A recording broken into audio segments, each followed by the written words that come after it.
Miss Chiori? Your talk with the investor sure went fast.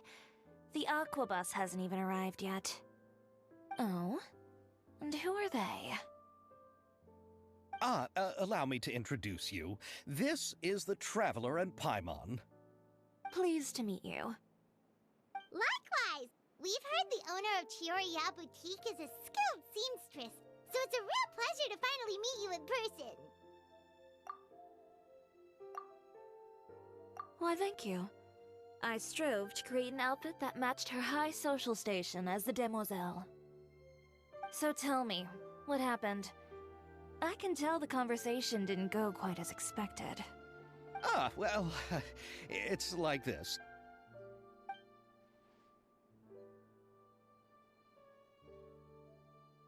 Ugh. I know, Chiori, you don't have to say it. You did remind me that this investor was a little bit sketchy. Yes, there's no doubt about that. But how could I pass it up? He offered me twice as much as the others. And therein lies the problem. Yes, but just put yourself in my shoes. After obtaining such an excellent script, it's only natural that I would want to make the most of the film. The budgets that the others had proposed were nowhere near enough. It's difficult to find someone willing to front such a large amount of mora, so... Don't be sad, Xavier. We might be able to help scrounge up some more together for you. Oh, thank you, Paimon. That means a lot to me. But the cost of the film is staggering. I'm afraid that any mora we can scrounge together in a short amount of time won't even be able to cover the actors' fees. We need to move on. What's happened has already happened, and there's no changing it. But now's not the time to give up. What? You're saying that you have a plan? No, that's not what I mean. I'm simply saying I wouldn't give up just yet. The actors I recommended aren't just after mora after all.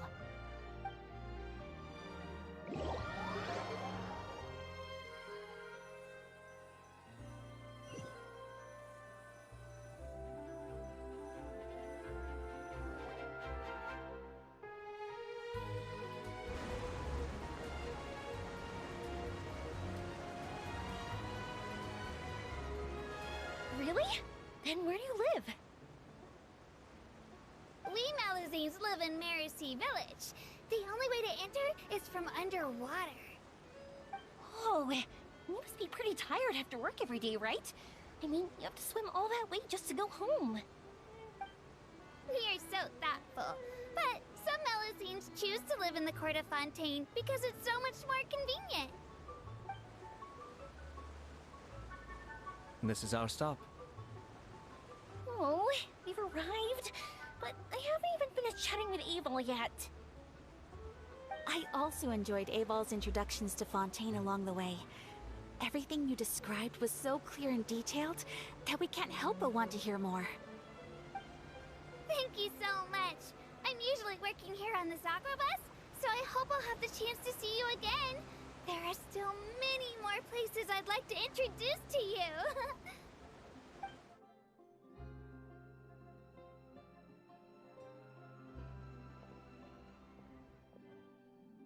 Welcome to the Court of Fontaine.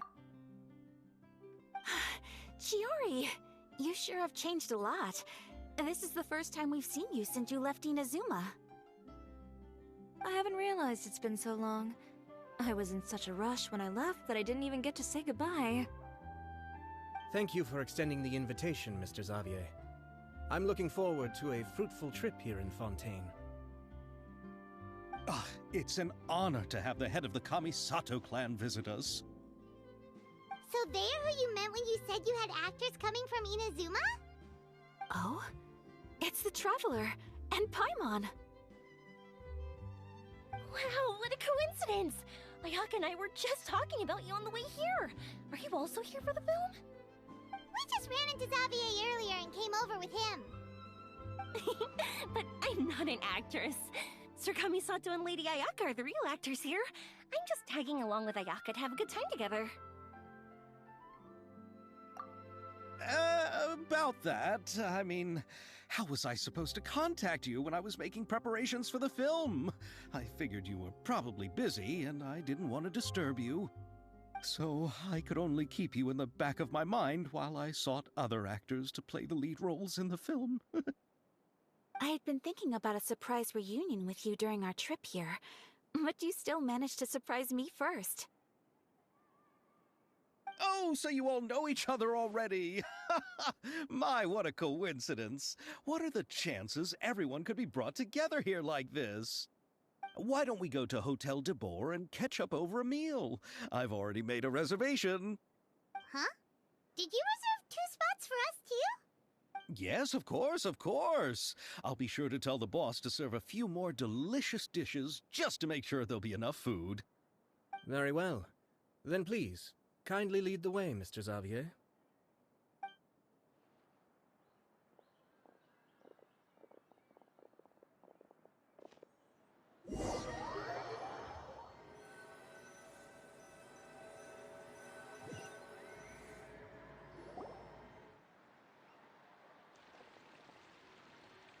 Wow, the buildings in Fontaine are so tall. Just look at how big they are. And there's the fountain that Aval mentioned earlier. It really is a magnificent sight. And look at that huge spinning sphere. Where does it get its power? Wait a sec! Could it be one of those clockwork mecha we've heard so much about?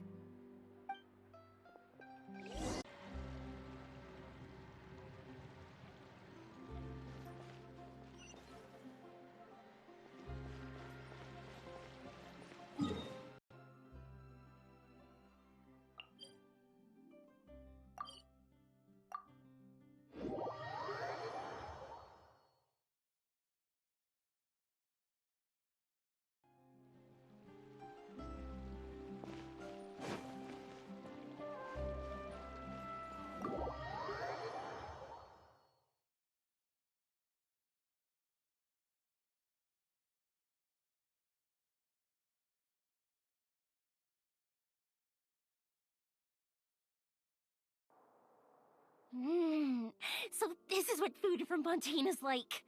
It sure is different from what we have in Inazuma. How should I describe it? It seems like you have to go through a lot more steps to make them. And the flavor has many layers too. Ah, yes. When I first went to Inazuma, I actually thought the food there tasted a little too bland. It took some time for me to get used to it. Let's get back to the purpose of this trip for a moment, shall we? How have preparations for the film been coming along, Mr. Xavier? Well, I've already assembled most of the film crew, a lighting specialist, a prop manager, and a costume designer. I've also bought the copyrights from the novel's author. Oh, it's called The Two Musketeers, right? I read the script you sent me on the way here. The story is pretty good. Originally, I was planning to start filming as soon as Sir Kamisato and Lady Ayaka arrived in Fontaine, but I'm afraid I've run into a bit of a problem. Oh? What is it? It has to do with the film's investor, Mr. Morris. He suddenly informed me this morning that he's encountered some financial trouble and will be unable to release to me the amount of funding agreed upon. It's said that Fontaine's legal system is well developed. If he has violated the contract, then can't you simply take him to court over the matter? Well, I'm still more concerned about filming. Even if I were to take him to court, I'm afraid it would take months before the case could even be heard. Then, is there a way we could raise funds ourselves to solve the problem? I've considered that option too, but unfortunately, it's difficult to gather such a large amount of mora on such short notice. Besides, we have to consider the film festival's submission deadline.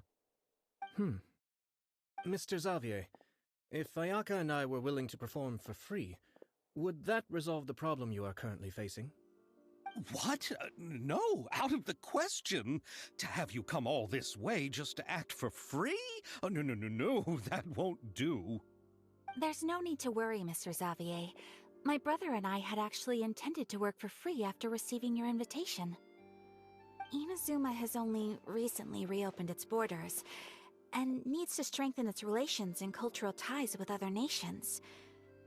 We didn't have many collaboration projects with Fontaine in the past, so we hoped this trip would serve as a good start for the future. Indeed. You could say that's the real reason why the Yashiro Commission agreed to come to Fontaine. I understand, but having you two act for free just doesn't seem right. Not at all. While we're officially here to conduct a cultural survey of sorts, we must express our sincerity if we want to establish formal cultural ties with your nation. This film will serve as proof of friendly cooperation and cultural exchange between Inazuma and Fontaine. It's my hope that the film can be finished and released as smoothly as possible. If you still don't feel comfortable with this arrangement, I would also be more than happy to be introduced to some other renowned individuals in Fontaine's literary and artistic circles. All right, I'll do as you say. Thank you so much. I'll make sure to cobble together enough mora now, even if it means selling my house, my camera, and every single family heirloom. Come on now, no need to go that far. I'll also help you out as a brand sponsor.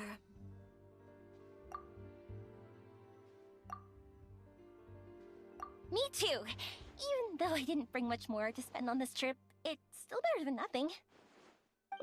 You are too kind, all of you. I really don't know how to... Ew. Alright, enough about that. Now that we have Xavier's savings, my support, and 2 leads who are willing to act for free, I think we will be able to make this happen. So, instead of Mora, you'll help with filming and production. Oh, but how can we help with that? We don't know much about making a film. Alright, pull yourself together, Xavier. Tell us if there are still any open positions left among the crew. All right. Let me think. We still need a camera operator, a clapper loader, and someone to manage logistics. I originally wanted to personally serve as director, but I've been too busy working as the producer. So the positions of director and director's assistant will also need to be filled. Paimon knows what the director and the logistics support person do, but what's a clapper loader? The clapper loader is responsible for using the clapper board to record and organize the information of each shot when the camera operator begins shooting. The work requires both patience and careful attention to detail. A clapper board? Oh, you mean the thing they hold that goes clap whenever they start filming? Yes, that's right. Are you interested in that job? For sure! Paimon's always wanted to try that. Alright, then you'll be our clapper loader. I can find someone from the store to help with logistics. What do you think, Xavier? Fine by me. As for our camera operator, I was thinking of letting the Traveler take the role. Oh, he's great when it comes to using a camera. Paimon can't even count how many things we've taken photos of during our journey. Yes, that's also what I was thinking. I noticed the Traveler had an eye for photography and composition when we worked together previously. I'm sure that's due to the Traveler's journey across Teyvat and all the places they've seen. After so many adventures, using a camera must be second nature by now. What do you say, Traveler? Are you interested in the job? Thank you. It really means a lot to me. Come on, friend. Let me give you a big warm hug. So, all that's left for us to find is a director and an assistant. Oh, me! I want to be the director's assistant. All we need to do is help the director, right? I can handle that. All right, then all we need is a director. Oh, all the well-known directors in Fontaine are probably also busy working on their own films these days. I'm not sure who will have time to help. Oh, Farina helped out a theater troupe recently by serving as an artistic consultant. She could be a good director, right? Besides, it's not like she has anything else to do right now. Farina? Do you really think Lady Farina would be willing to help us with our humble project? Isn't that the name of Fontaine's Hydro Archon? My brother has already informed me about what happened here in Fontaine. Yep, that's her! She helped out a theater troupe not too long ago, and now she's taking up work as a director. Well, I saw that musical. Her performance was perfect, and the storyboards were also excellent. Don't let her form or identity intimidate you. She's the best candidate we can think of right now.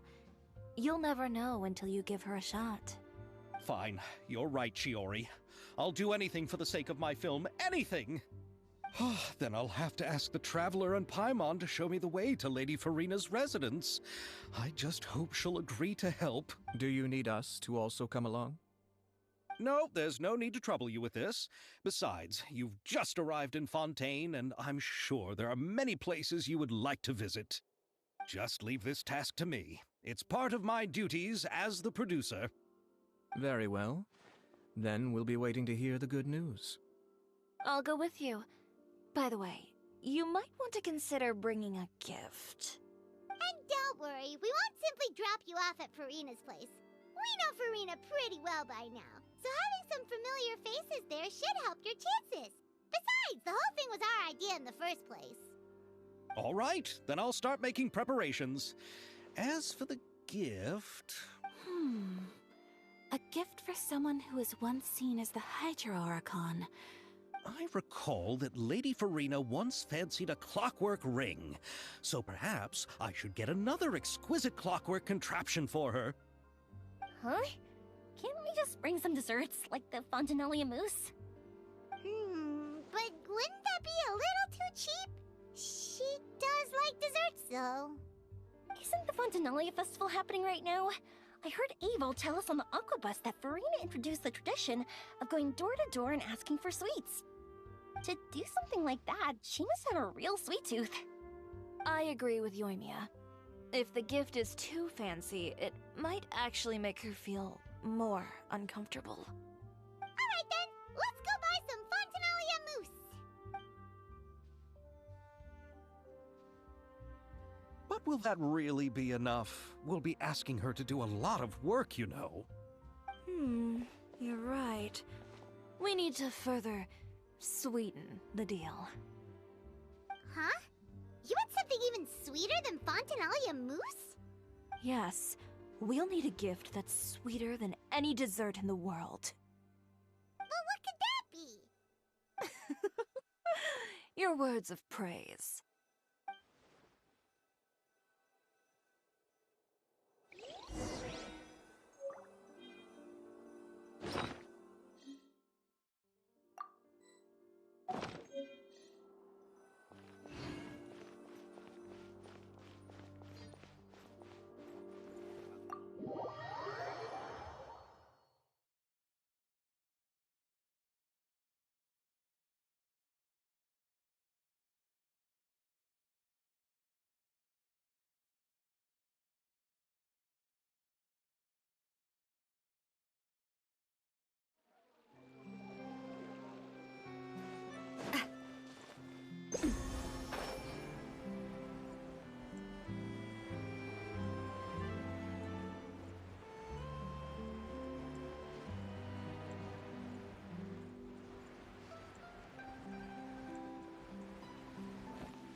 This is where Farina lives. Okay, I'll go knock on the door.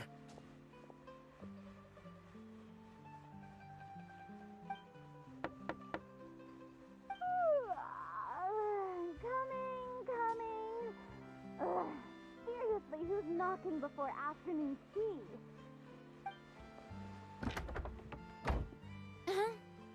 Who are you? Lady Farina, please allow me to introduce myself. I am Xavier, a film director. Hello. Oh, is that the Traveler and Paimon I see behind you? And who's this? I'm Chiori. Ah, the one from Chioria Boutique. Hello, hello. So, what are you all doing here? Do you need something? Did you just get up, Farina? It's already past noon, you know.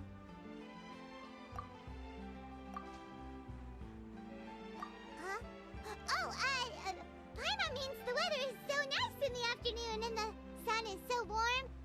like how you make us feel. Sleeping in late is a really smart idea.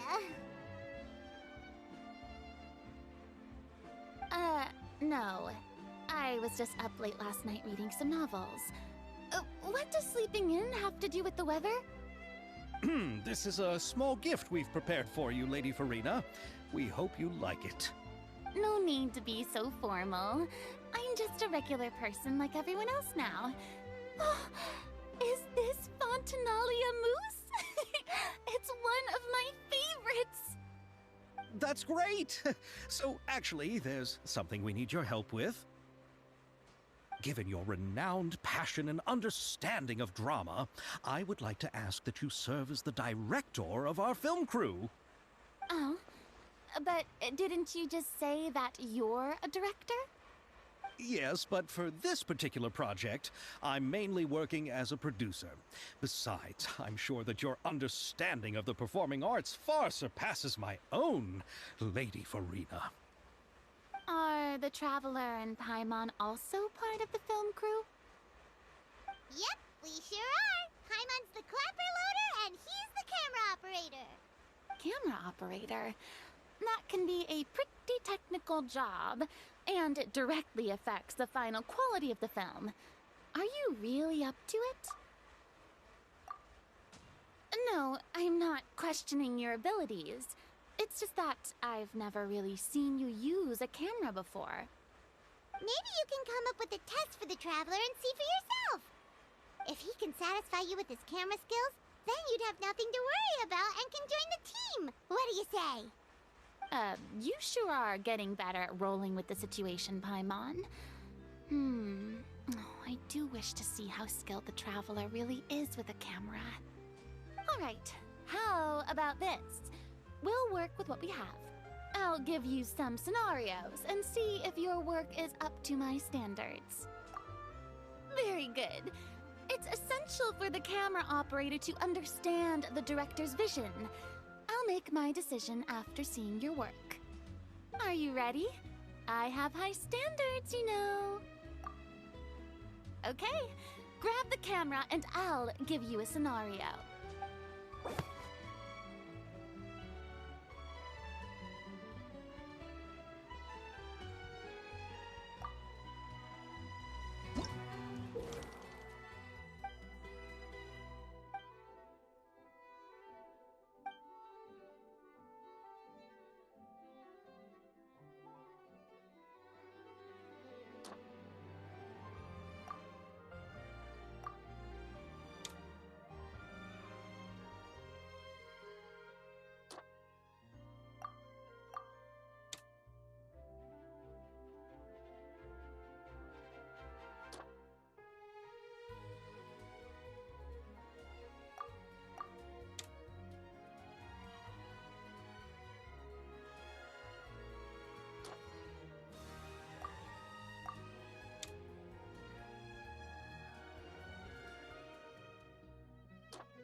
Oh, it appears that you have more skill than I thought.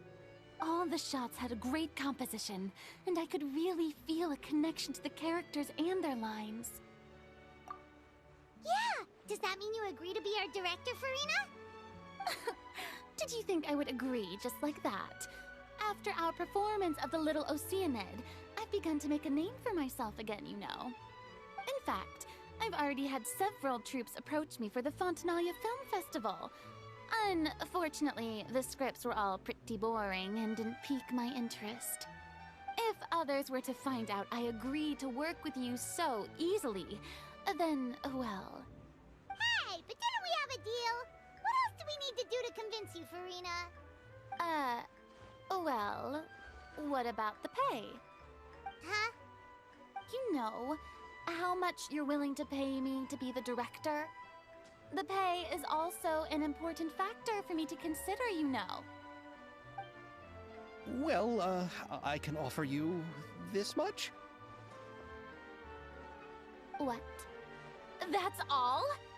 If Nervylet were to hear of this, he could charge you with underpaying your labor. I'm sorry, but our crew is in a tight financial spot at the moment. I see.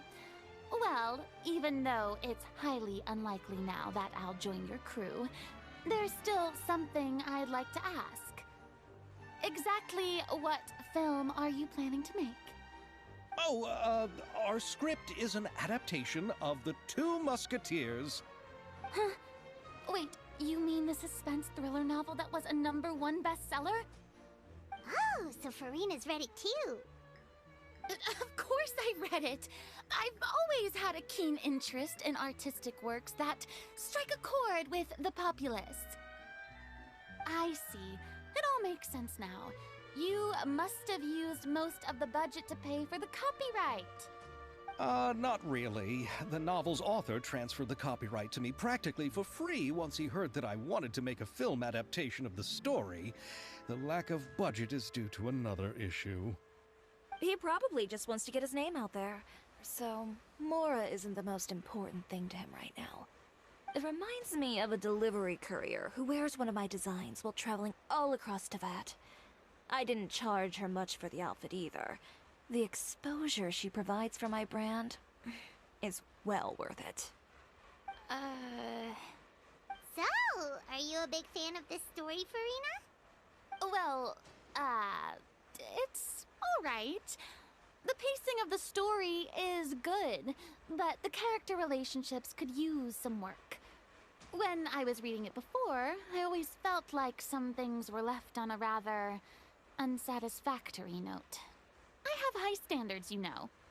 Ahem, Mr. Xavier, if, hypothetically speaking, I agree to be the director, how much freedom would I have in terms of script revisions and creative interpretation? Oh, as much freedom as you would need. I wouldn't dare doubt the tastes of Fontaine's greatest star. Good. Then I'm free to alter the script as I see fit? Absolutely, no problem. All right.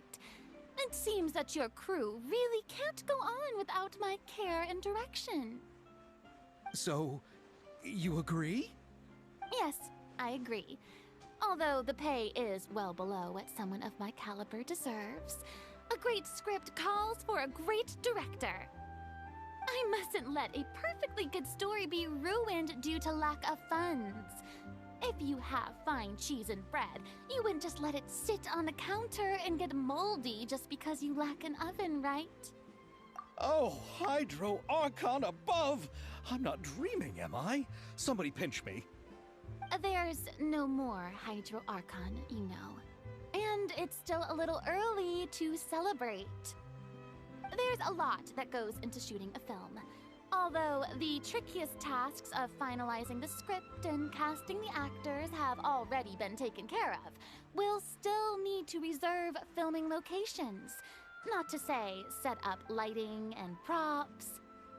And by the way, since we'll be filming The Two Musketeers, we'll need to find an action choreographer. Ideally, a professional who has actual experience with muskets. Yes, I've thought about this as well.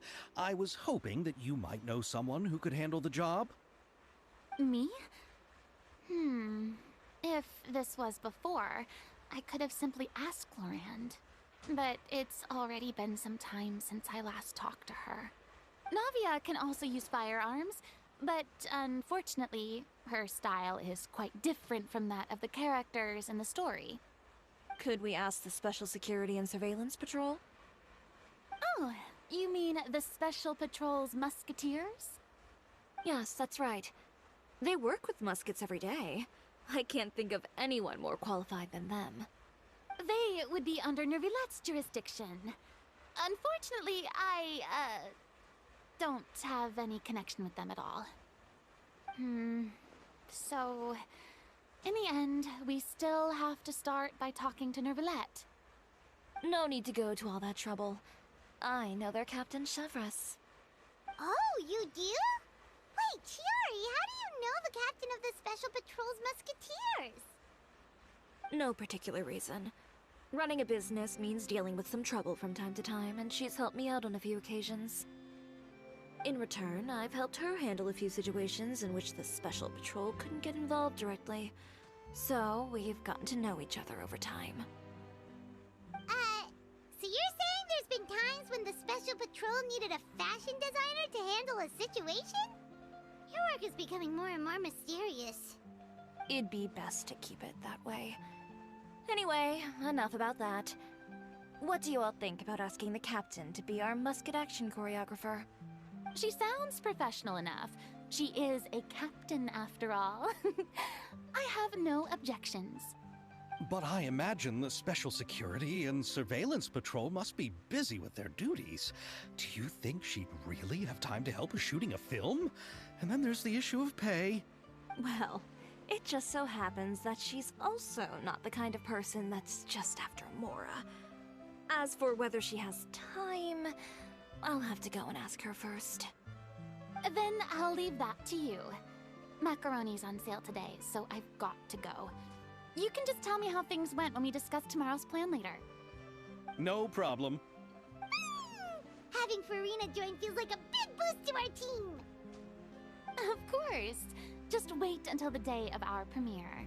You'll witness the true power of my name in these lands. You'll be so glad I agreed to help. I can guarantee that even the standing tickets will be sold out. I'll be sure to ask some people I know to see if they'd be willing to act as extras. Seems like you're finally getting more comfortable with your own reputation now. I didn't ask for the Clapper Loader's commentary, Paimon. Then let's get going.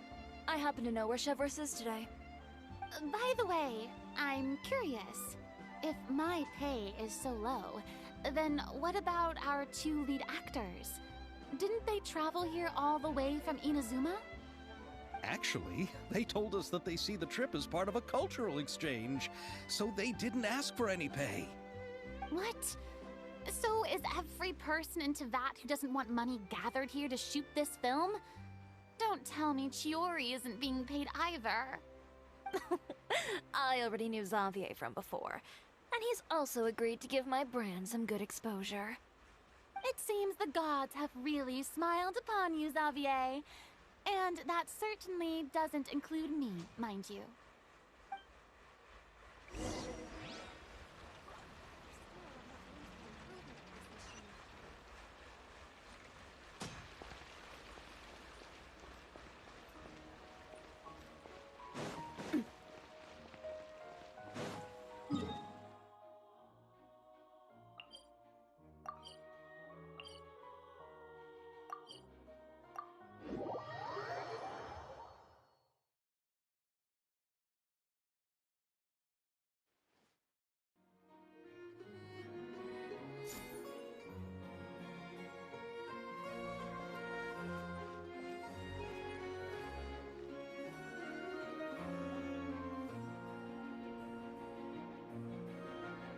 All right, this is the place.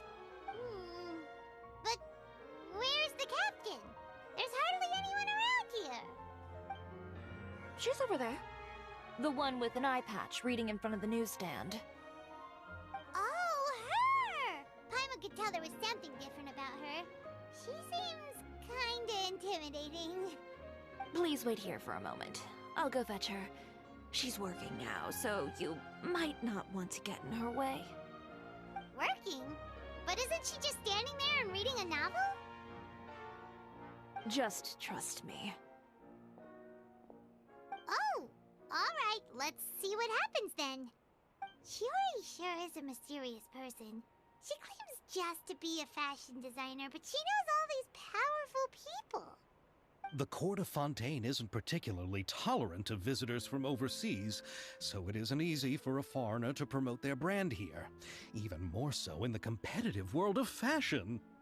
Even a local like me just trying to make a film has to face all kinds of challenges. So I can only imagine what Chiori has been through to get where she is today. I'm sure that having more connections has definitely worked in her favor. Reading on the job? Detective novel. One main character? No. Multiple. Branching storylines. I see. How's the plot coming along? One of the main characters is about to make a choice that will affect the rest of his life. I'd wager he's going to make the wrong choice. Any way to speed things up? There's something I need your help with. You know that doesn't depend on me. It all comes down to what the character chooses. Which is exactly why I'm here to help.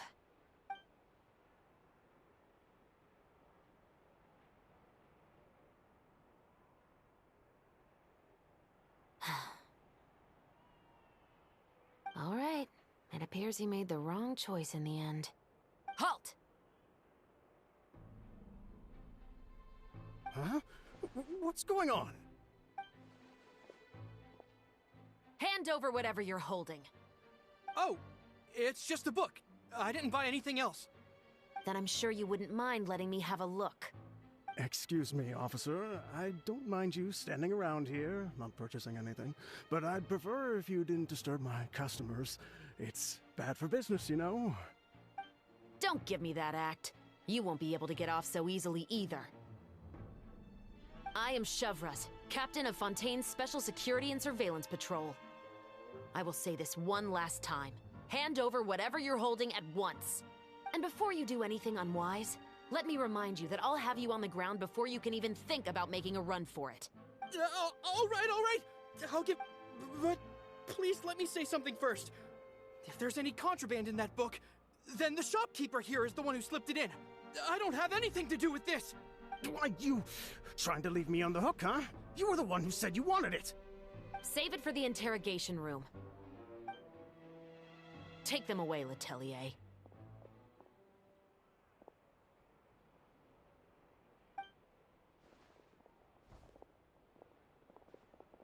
What's going on here? One second you're reading a book and the next you're escorting people away! And who are... Oh! Aren't you the traveler who's been all over the papers recently? Chiori, I'm assuming what you wanted to ask me about has to do with them, right? Maybe I can let you in on what's happening then. Now that Vacher has been brought to justice, no new shipments of synth will be made and distributed to sellers. The Fontaine guards have been busy collecting the remaining synths still circulating on the market. Thanks to a tip from our reliable source here, this should be the very last batch. Oh, so you were pretending to read a book in order to catch the bad guys! Oh, Paimon almost forgot to introduce ourselves. Paimon is Paimon, and this is the Traveler and Xavier! Hey, I'm Chevraz. You probably already heard me introduce myself, so I won't bother repeating it. Yeah, why didn't you make a move as soon as you had the chance? Were you worried that my intel wasn't accurate? No, I wanted to see if the shopkeeper would turn himself in first. All he had to do was come up to me and say that he didn't know where the synth had come from. If he did that, then I wouldn't have had to press charges on him. He had the whole day to turn the synth over to Chevraz. But instead, the moment I came up and blocked Chevraz's line of sight, he took the opportunity to sell it off. Yep, he made the wrong choice, even though the right choice was right there in front of him. But you knew they wouldn't make the right choice. Yeah, I knew. I was just hoping I'd be wrong for once. Enough about that, though. What did you want to ask me about? Oh, you see, it's like this.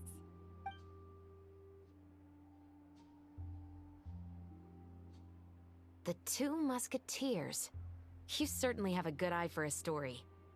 So what do you need me to do? Just be the action choreographer for the actors?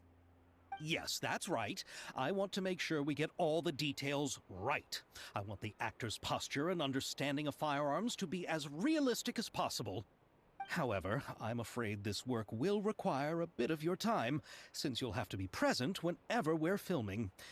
Also, as for the pay... No need to say any more. I'll join. Huh? Just like that? Really? You're willing to help us with our humble film project? Sure, it's no big deal. As I said, we've wrapped up our investigation here, so I don't have any other tasks on my plate for the moment. Besides, I personally really like this novel. I even have the collector's edition at home. Stories where justice prevails over evil never get old for me. Then we've got a deal? Yes, I'll see you on set tomorrow. Oh my! I can hardly believe it! I should tell Lady Farina immediately. Oh, and I must tell the prop manager and lighting technician to get everything ready. We start filming tomorrow! Calm down, Xavier. The film is going to take more than just a day to finish. Still, I should also head back now and start preparing the actors' costumes and makeup. Alright, guess that's it for today then.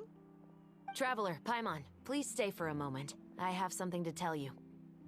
Then I'll take Xavier back. Poor thing. He's so excited that he can't even walk straight anymore. I don't want to spend our first day fishing our producer out of the fountain. He'd better.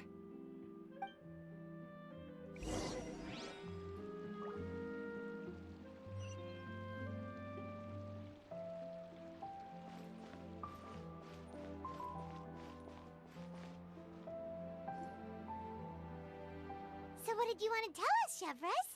Have you read The Two Musketeers?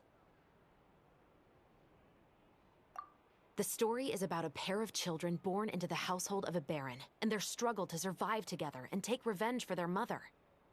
They were raised at the baron's estate, where their mother worked as a maid.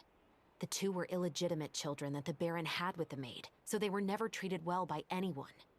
One day, upon returning home, they found their mother had been murdered and left dead on the floor. It was quite evident that the culprits were the other members of the Baron's household, who never had any kind words to say to them. However, the Baron was able to exert his influence and keep the whole thing under wraps. The mother's death was eventually deemed as a suicide, and there was no chance of bringing her murderers to justice. The two siblings decided to flee and someday avenge their mother. Many years later, members of the Baron's family suddenly started turning up dead one after the other, all killed by gunshot. A rainbow rose was found on each of the victims' bodies, being the flower that the kid's mother liked best. The Baron believed that the mother's soul had come to take vengeance on him, so he lived in fear each day. But it was actually those two siblings who had fled all those years ago. They relied on each other to survive and trained day and night, eventually becoming adept musketeers. They used all of their abilities to collect evidence and clues before executing their plan and exacting revenge on the Baron. Their actions let the truth behind their mother's death be known to all. That's quite an exhilarating story.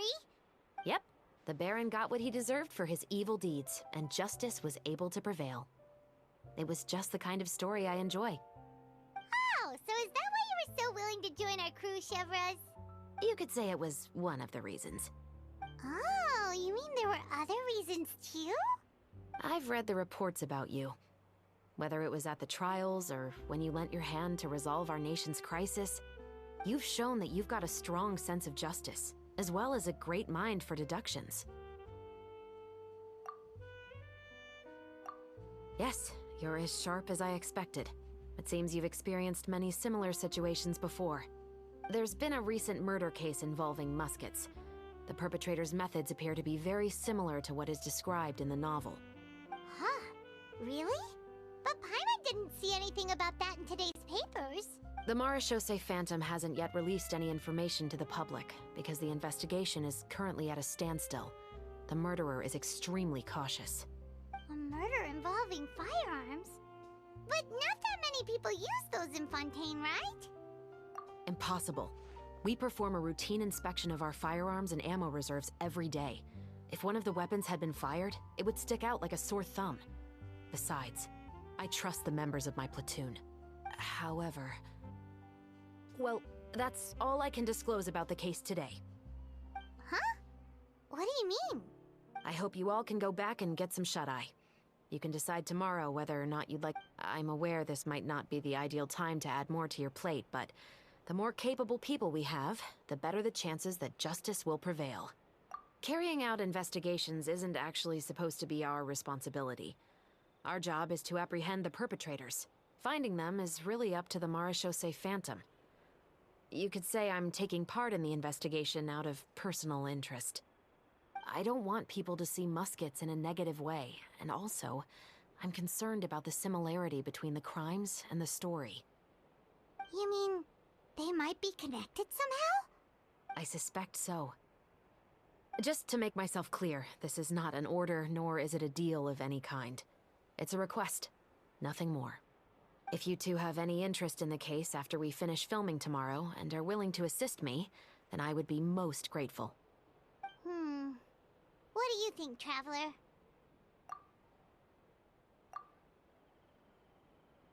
Yeah, you're right. Paimon's getting a little tired, too.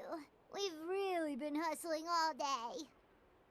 You'd better head back and get some rest. It's good to keep a calm mind, especially when you're about to make an important decision. Otherwise, when the moment comes, you might end up like that shopkeeper and not even realize that the right choice is right there in front of you.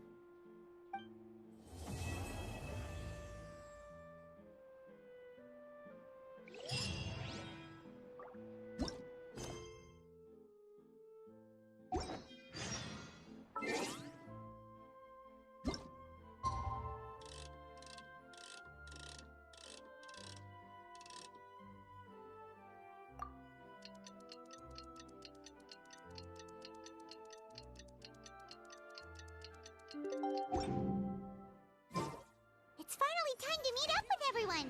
Paimon even dreamt of making the film last night. If Paimon remembers...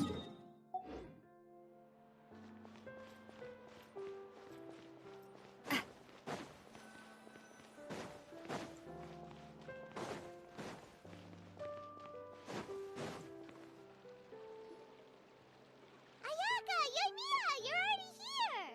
Good morning. Xavier said yesterday afternoon went well. Yeah, and how about you, Ayaka? What were you up to yesterday? After we split up, Ayato went to see Udex Nervillette at the Palais Marmonia. I was originally thinking of going with him, but he said he could manage it himself. He told me to go see the sights around Fontaine and to enjoy the local culture. So I rode the aqua bus with Yoimiya and visited the opera house on Aranias Island. Yeah, you wouldn't believe what we saw there! 2 mechanical puppets that were dancing together! You've already seen them, right? Yeah, those two! Amazing, aren't they? We sat and watched for quite a while. It was mesmerizing. Like we could keep watching them forever. Oh, it was the same for us the first time we saw them, too! Afterwards, we went swimming at the beach! Well, diving, to be exact. It was the first time I ever breathed underwater! I held Ayaka's hand and we counted down together. 3, 2, 1, and then splash! We were beneath the waves.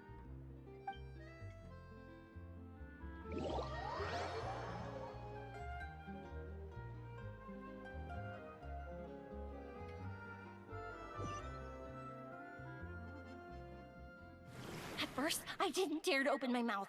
But once I couldn't hold my breath any longer, I decided to take a big breath in. Turns out the water wasn't as salty as I imagined. It didn't really taste like anything at all. Before I knew it, I was breathing like normal down there. It was an amazing feeling. Ayaka said I was too nervous and needed to loosen my grip. She got used to everything way faster than I did. I knew that the Traveler could do it, so I had no doubt we could do it too. That helped me feel at ease as soon as we dove in. The underwater world in Fontaine truly is beautiful. I love seeing the romaritime flowers blossoming underwater, like little candles lighting up the streets at night. Yeah, and there were so many creatures that we've never seen in Inazuma. Like those fish that shimmer like a sword blade. Whoosh! Oh, and those big fish that call when they see people. Ooh. Oh, you mean Hunter's Rays and Blubber Beasts. I just love the name Blubber Beast. Just wait till Pops and the others hear about this. They probably won't believe a word I say.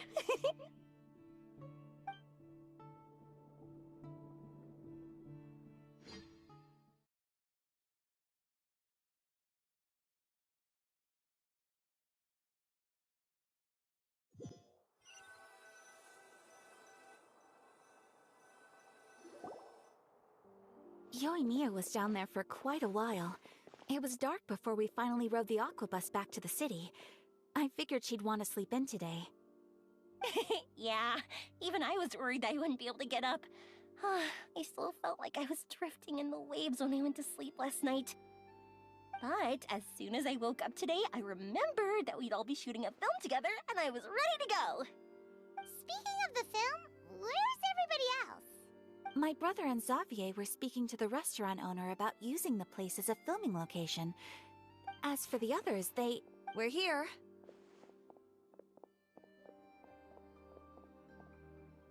Please excuse my tardiness. I just finished the Special Patrol's 6-mile morning jog. Wait, 6 miles? I'm so tired. I heard you all chatting, so I decided to come down. I sure could use some of that endless energy everyone else has. good morning, everyone. Morning. Can someone fetch me a cup of coffee? More milk, hold the sugar. Sure, I'd be happy to do that for you. No, you can't go anywhere. Please, have a seat over here so I can get started on your makeup. The last thing I want is coffee stains on my costumes. I can get the coffee. It's the perfect job for an assistant.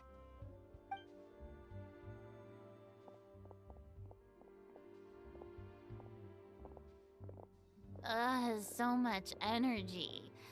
Seriously, what's her secret? Oh, Yoimiya's always like that. But you sure look exhausted, Farina. It's because you're not used to waking up so early, huh? Of course not. I spent the whole night reading the novel from cover to cover, marking sections that either need to be omitted or adapted. Wow. Paimon didn't expect you to be so thorough. Well, I was the biggest star in all of Fontaine after all. It takes more than just a pretty face to earn a reputation like that. I know how to get serious when the situation calls for it. I went all out when I was acting as an Archon, so why wouldn't I do the same for my own life? Here's your coffee, Director Farina.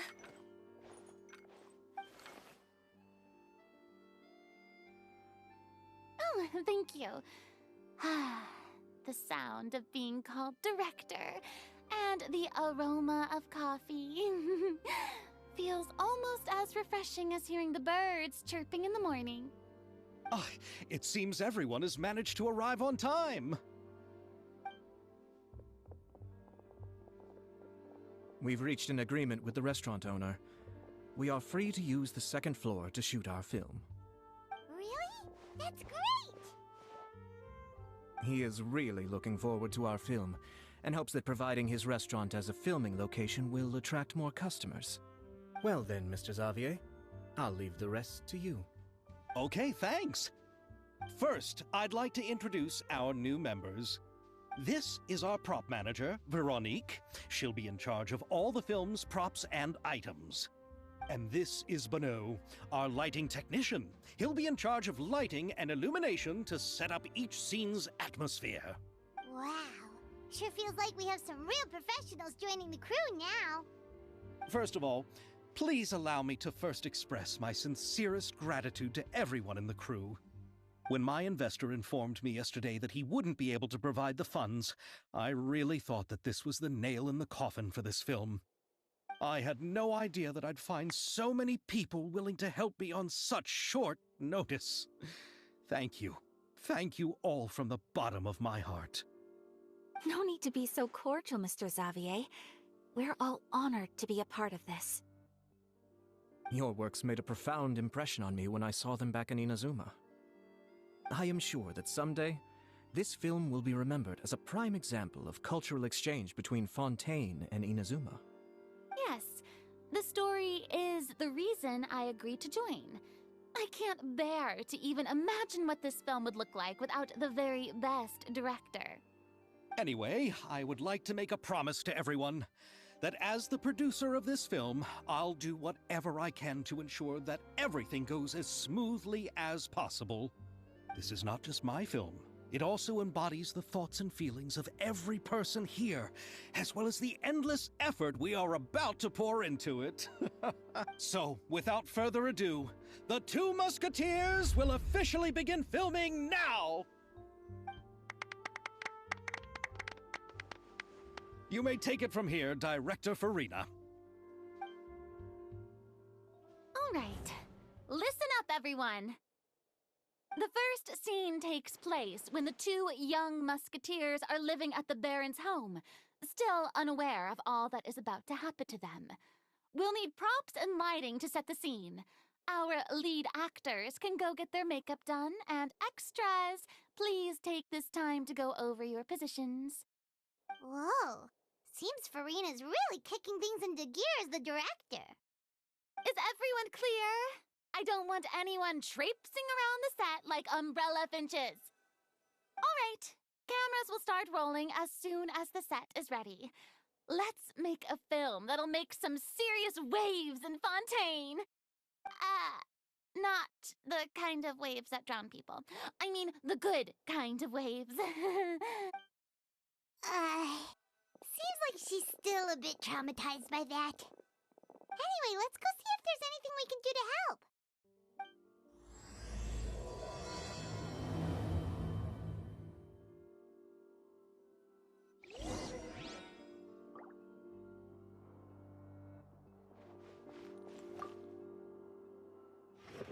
How about here? A little more to the left. You got it. Hey, Yoimiya, do you need a hand? No, I'm fine. You know, doing the lighting is kind of like designing a fireworks show. It's interesting to imagine what kind of atmosphere the lights will create. I heard that the Traveler will be operating the camera and Paimon will be the clapper loader, right? Those roles are just perfect for the two of you. Really? Is that because it'll be easy for Paimon to hold the clapperboard while flying? Well, sure, there's that, but that's not exactly what I meant. I just think that after all your journeys together, you two must have developed a super close bond and just naturally know how to work with each other. If I'm not mistaken, the director will want the cameras rolling as soon as the clapperboard goes clack. Oh, I see! It's amazing to see the magic behind filmmaking. Yoimiya, we need lights over there, too. Oh, on it! I've got to get back to work. Chat with you later. Oh, it's exciting to see so many people working together to bring the film to life. Seems like Yoimiya's really getting into it. But she was right. We do have a super close bond, don't we? Paimon's really happy to hear that.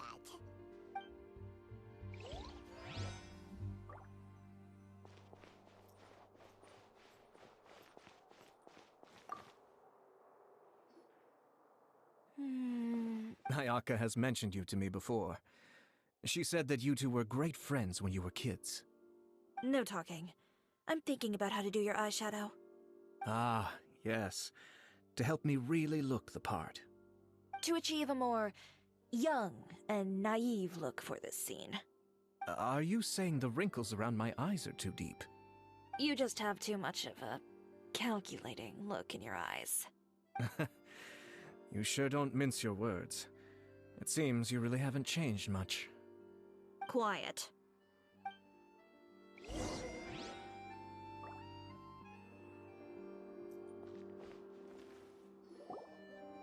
So, this is a real musket? No, it's just a prop weapon. Not bad. Have you seen a real musket before? Only in books and newspapers. I made this one based on the relative shape and proportions I saw in reference images. When we're filming, some special gunpowder will be applied around the muzzle, which will help create the flash and smoke effects of a real gun being fired. Which means it'll be up to the actors to portray the recoil. That's right. The sound effects for gunshots will also be added in post-production. Thank you, Veronique. I think I know where to start now. However, the musket's gears and firing pin could still use some work. Adding some wear on the metallic components will make them appear more realistic. Also, be sure to rub the muskets with some oil each time before we start shooting. That'll give the impression that the firearms have been well maintained. Good point. You seem to know a lot, Miss Chevres. I assume you use these types of firearms on a regular basis? Yes, I perform routine maintenance on my weapons every day. Just like we as people need to eat and sleep, muskets need to be cleaned and maintained. I also perform similar care for my sword every day, and familiarize myself with its shape and weight, to the point where it feels like a natural extension of my body. Yes, this way, our weapons will never betray us in the heat of battle. Yes, well said. It seems we have the same philosophy on this topic. Oh, sounds like they found a common interest to talk about. Though these props differ from the muskets I use, I can still give you some pointers. Good. I look forward to your instruction. First and foremost, never point the weapon at anyone, regardless of whether it's a real or prop weapon, or whether you're holding it or it's on the table. This holds for any time when you're not actively engaging an enemy. Okay, understood. When aiming the musket, extend your arm so that it's level with your shoulder, and use your eye to look down the weapon's sights. Like this? Not bad. Now, try saying your lines. This is the end of the road for you. Good. Now turn your body a little. That way, you'll give your enemy less of a target to work with. And relax your shoulders. Here, allow me to demonstrate. This is the end of the road for you. Huh. Excuse me, Miss Chiori. Director Farina, there's something I wish to discuss with you. Oh? What is it? Like this? Yes, much better. What do you think? I do see your point. But are you sure you wish to do this? I believe it would be most fitting. Well, if you insist. All right, I understand. Miss Ayaka, Miss Chevres, could the two of you please come over here? Huh? What's going on? Are we gonna start filming now? Let's go see. What is it? I have a question for you, Miss Chevres. Would you be willing to play the role of a musketeer?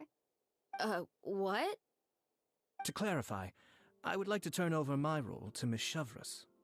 But brother... Don't worry, Ayaka. I actually view this as a good thing. I was becoming troubled trying to set aside some time to speak to the staff at the Palais Mermonia. I would like to have some conversations about the cultural exchange between our two countries, and I've heard that the bureaucratic process here can get rather complicated. Now, I will be able to focus on my work. Besides, you also know that I'm not really one for public performances. Are you really sure? From a director's point of view, I also felt like the relationship between the two musketeers in the original story could be improved. The older brother in the story plays the lead role with his overbearing character, but this causes his character to overshadow that of his sister, and the theme of the two supporting and relying on each other isn't conveyed very well. But if we were to change the siblings to two sisters of a similar age, then that aspect of the story might come through more clearly. Also, I've seen you instructing Ayaka. That cold and dignified personality is exactly what we need for the older musketeer. Of course, even with all these insights, the decision should still be made by Miss Chevres. Chevres mentioned that she really likes the story, right? Paimon bets that she'll take the role.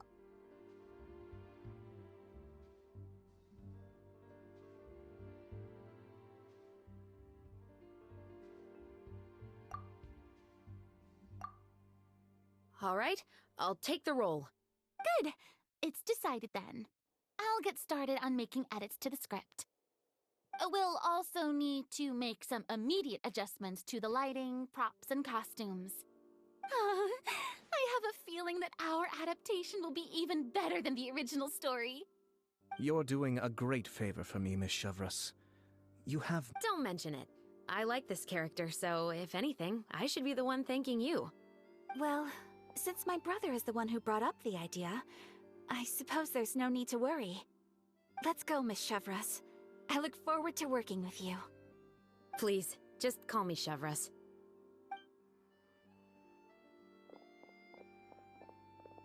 Seems like you're really going out of your way to solve the problem I was having with your makeup.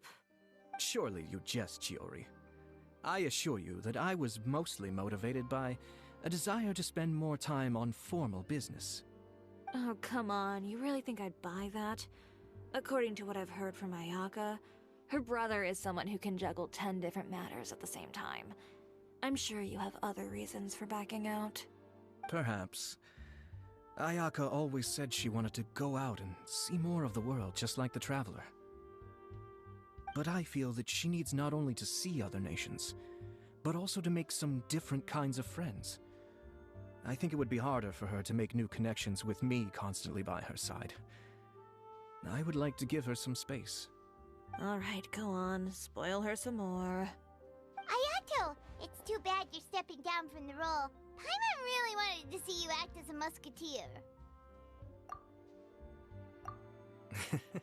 No need to poke fun at me. I'd wager that you also felt that I wasn't the best candidate for the role. It's a little hard for Paimon to imagine you saying those lines. Yes, I've made an appointment to meet some people from the Palais Mermonia. Now, I will have some more time to prepare. Traveler, get the camera ready. Paimon, get the clapperboard. Actors, to your positions. We're about to start shooting the first scene. Go on now. And please take good care of Ayaka. Yep, don't worry. Thank you. I look forward to seeing the film when it's finished.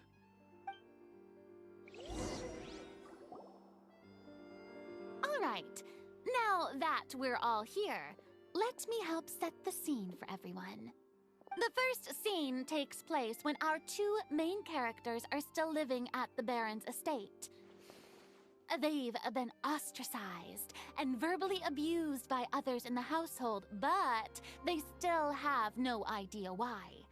We want to capture how naive and innocent they are, despite their pain.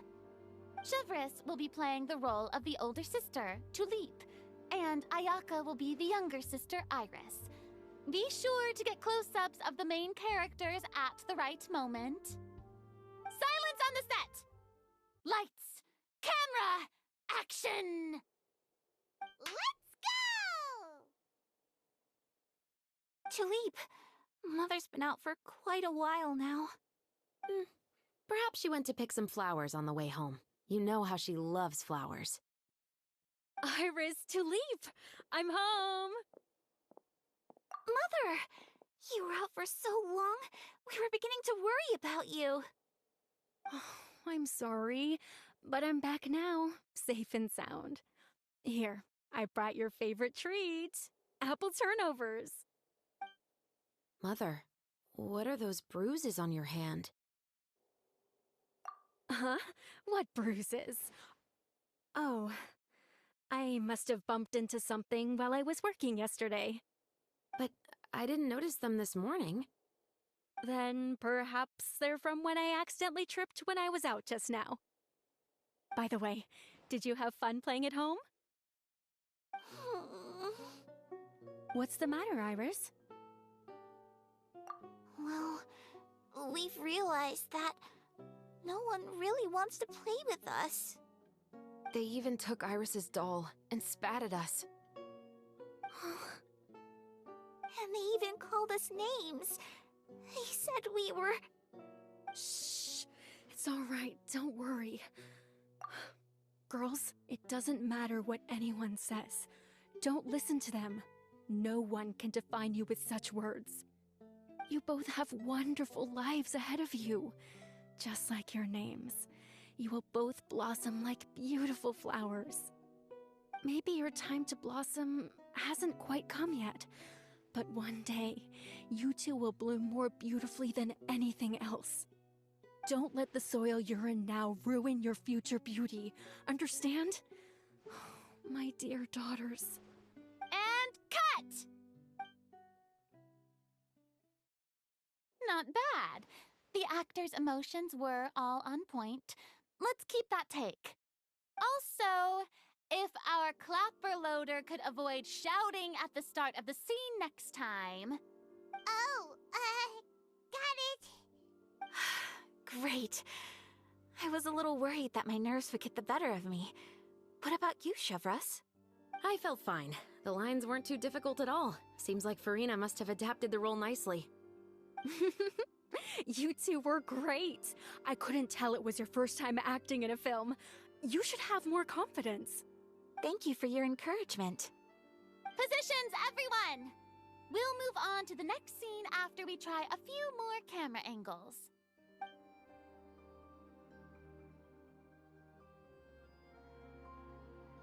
This scene is when our two characters return home, only to discover their mother has been murdered. Ready? Lights! Camera! Action! Mother, we're back! Mother?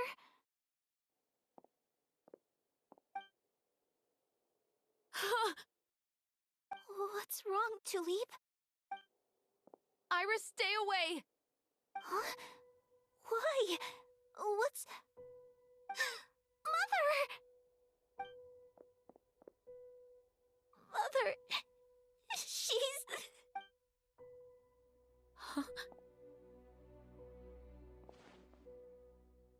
There's poison in this cup. Huh? I could have sworn I've seen this kind of cup before. Those aristocrats. They didn't even try to cover up their actions.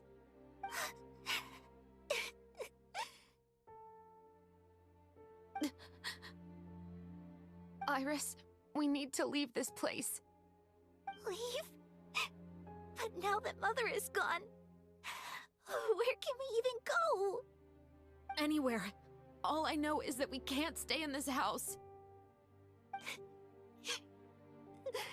But are we just going to let them get away with this? We'll have our revenge, I promise you. Just not right now.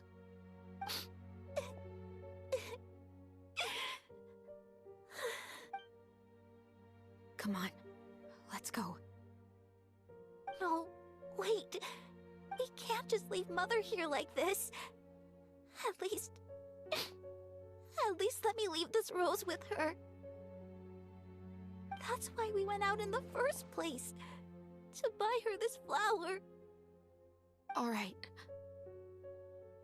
Goodbye, Mother. We'll avenge you. Someday. And cut! Beautiful! Great performance! Oh my, you're so amazing, Ayaka! And were those real tears I saw? How did you do it? I was surprised too. Thank you for the kind compliments. Actually, as soon as Director Farina said action, I told myself not to think about anything. I just felt the weight of the moment and became the character. It's quite similar to practicing the art of the sword. You clear your mind and focus only on what's happening in front of you. Ayaka's performance was amazing. Have I discovered an acting prodigy? Pipe down, everyone! We need to move on to the next scene!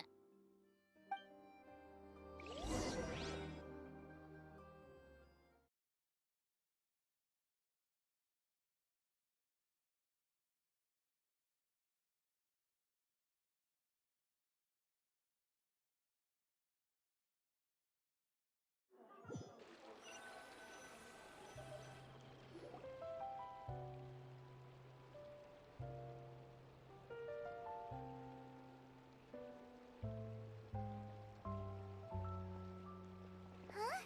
Are we done already? But Paimon wants to keep playing with the clapperboard.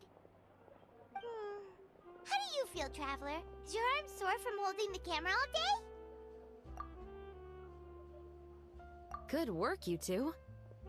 You too, Shivers. You were quite the actress today. I've read this novel many times before. I have a good grasp of my character's mindset. Anyway, do you remember my request from yesterday? Oh, right! We were having so much fun that Paimon nearly forgot! You have a case where the murders seem really similar to the cases in the novel, right? So, how are they similar exactly? In the story, the main characters grow up to become two musketeers, always using their guns to carry out their revenge. And on each of the victims, they'd place a rainbow rose as a signal that they've returned. Yes, that's correct. We found rainbow roses just like in the novel. Seems like you're connecting the dots now. Oh, that does sound pretty concerning. Especially after seeing the script today. Oh, now Paimon can't stop wondering what kind of ulterior motive the murderer might have. What do you think, Traveler? You're smart. Paimon wants to hear your thoughts. Good. On behalf of Fontaine's Special Security and Surveillance Patrol, thank you for your dedication to justice. There's no time to lose. We should start investigating right away. Follow me. Huh? Right now?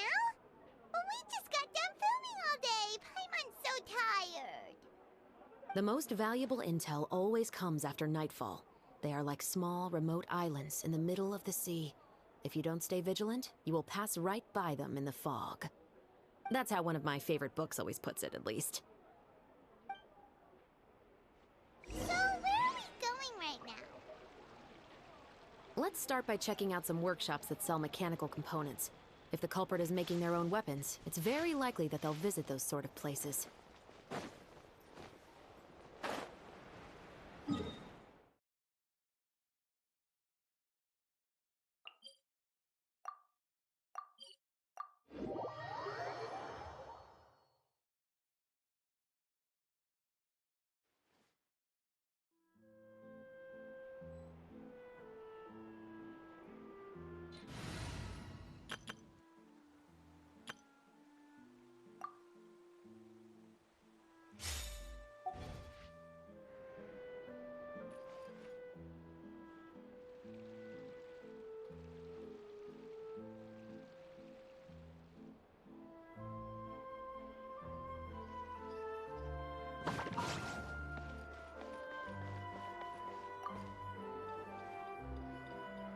Welcome to LeChaux's Clockwork Workshop. How can I help you? Hello. I'd like to know if anyone has purchased some special components lately. Special components? Sorry, could you be more specific? I mean the kind of components that aren't typically used for clockwork toys, but for firearms. Huh? For firearms? No, we don't sell those sort of things here. Don't misunderstand. I'm not here to cause any trouble. We are merely investigating a case, and we're hoping that you could cooperate. Well, to be completely honest, I'm not even sure what kind of components that would entail. Has anyone ever purchased components here as an individual rather than on behalf of an organization? We have a lot of customers who buy toys, but those who buy components are all regular customers who buy in bulk on behalf of their organization. Is that so? I understand. Thank you for your cooperation. You're welcome. It's the least I can do.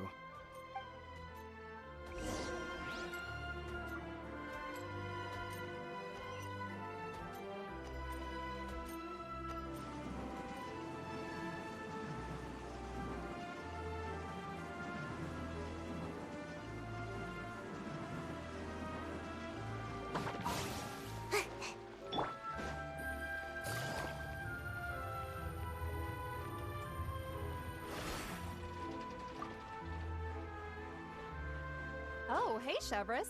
Run out of oil for your musket again? Hello, Estelle.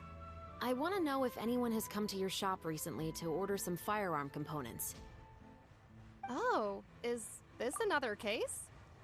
Let me think. I don't think so. Some people have requested that I make some prop guns for the Fontanalia Film Festival, but I refused all of those requests. Oh? Why's that? Because there's no profit. I only make things here that can do some real heavy lifting. I don't have the energy to make some new molds just for the festival. Then has anybody come specifically looking for mechanical components? Well, I usually sell off my scrap to the Fleuve Cendre. I don't typically give them to one specific person. I understand. Thanks for your cooperation. Don't mention it. Always happy to have the Musketeers' patronage. Seems like we haven't found any leads to go off yet. Yeah, unfortunately. Alright, let's head to Fleuve Cendre next. Huh? Are you sure? People might not be so thrilled to see the captain of the special patrol there. You think so, huh? Then I guess you don't know. Huh? Know what? That I grew up in Fleuve Cendre.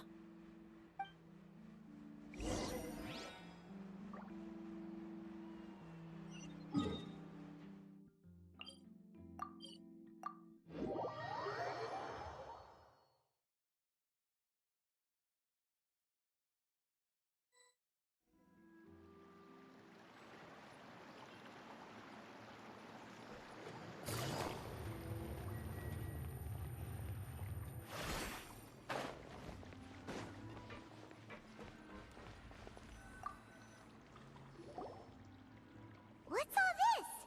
Some broken planks and barrels, as well as some liquor bottles? Yes, but have a closer look, Paimon. Hmm? Even though somebody has purposefully tried to clean them up, these are obviously marks from musket bullets. In other words, someone was here trying to improve their shot. They were using the barrels and bottles for target practice. Could it have been the killer? Your guess is as good as mine. Although many people at Fleuve Cendre own guns, few hide the fact from others. And even fewer would go to such lengths to hide markings from practice shots. Anyway, let's go. There might be more to this.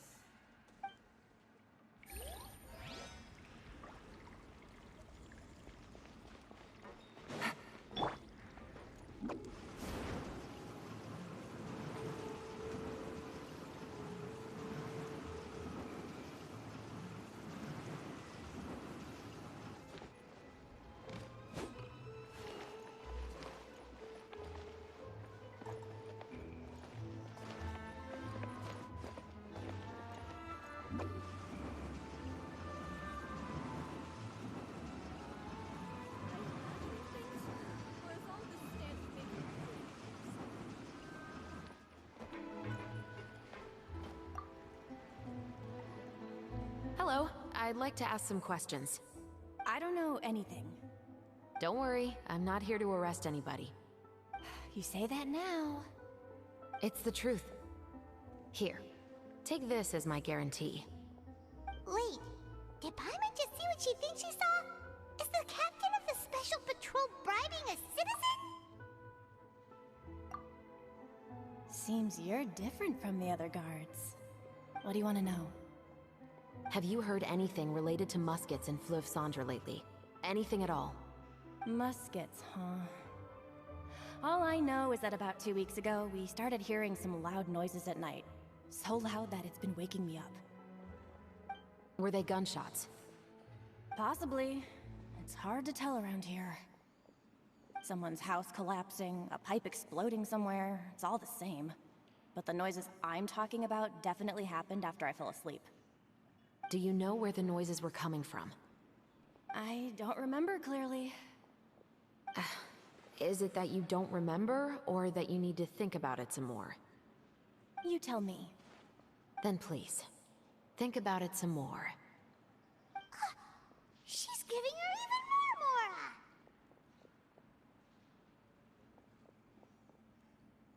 The noises came from the end of the Southern Waterway. I came out and had a look for myself when I wasn't sleeping well, but I didn't dare get too close. That's all I know.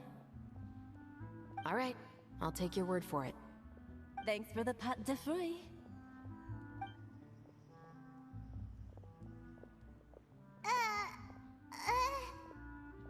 No need to be surprised. I grew up here, remember? I know how to get people around here to talk. My apologies, I'm all out of sweets. Though I do have some other tempting snacks in my custody. Fries, fried chicken, and even onion rings. But taking care of junk food is my responsibility. You're better off sticking to your normal, nutritious diet. Now then, let's keep going.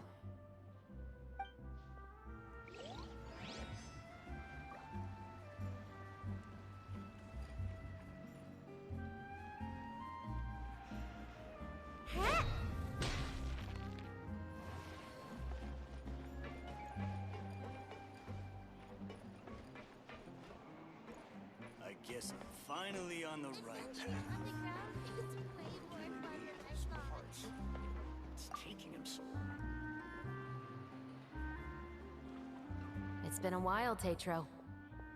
Please, just get on with your request. I want to know if you've heard anybody talking about muskets lately.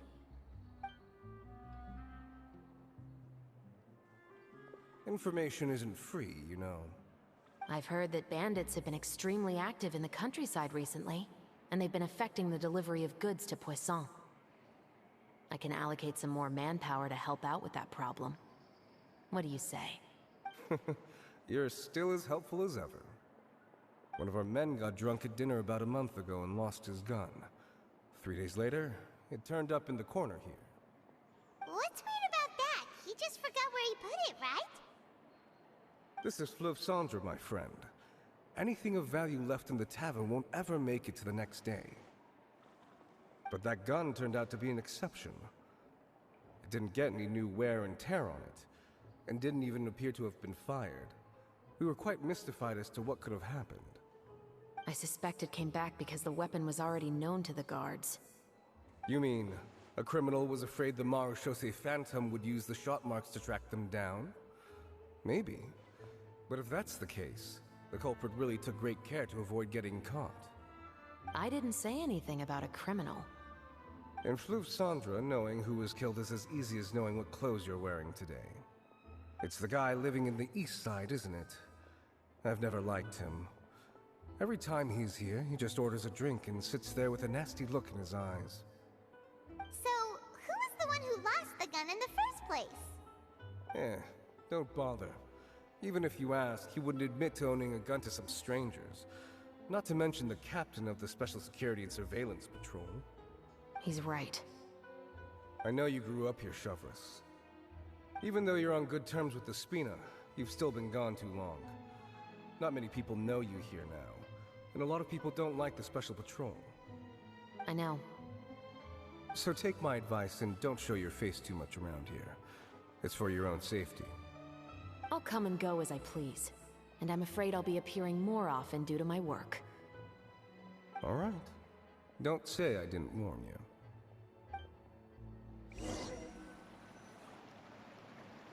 Seems like that's all we'll be able to uncover for today. Paimon feels like we managed to learn a lot more here than up on the surface. Yes.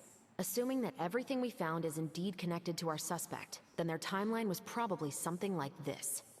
A month ago, our suspect found a gun and took it home to disassemble it. Once he'd figured out its mechanics, he brought it back. In the following weeks, he used some parts to create his own makeshift musket, and took it to the Fleuve Cendre for target practice.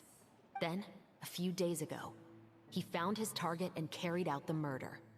Once the deed was done, he left a rainbow rose on the body, just like the scene in the novel.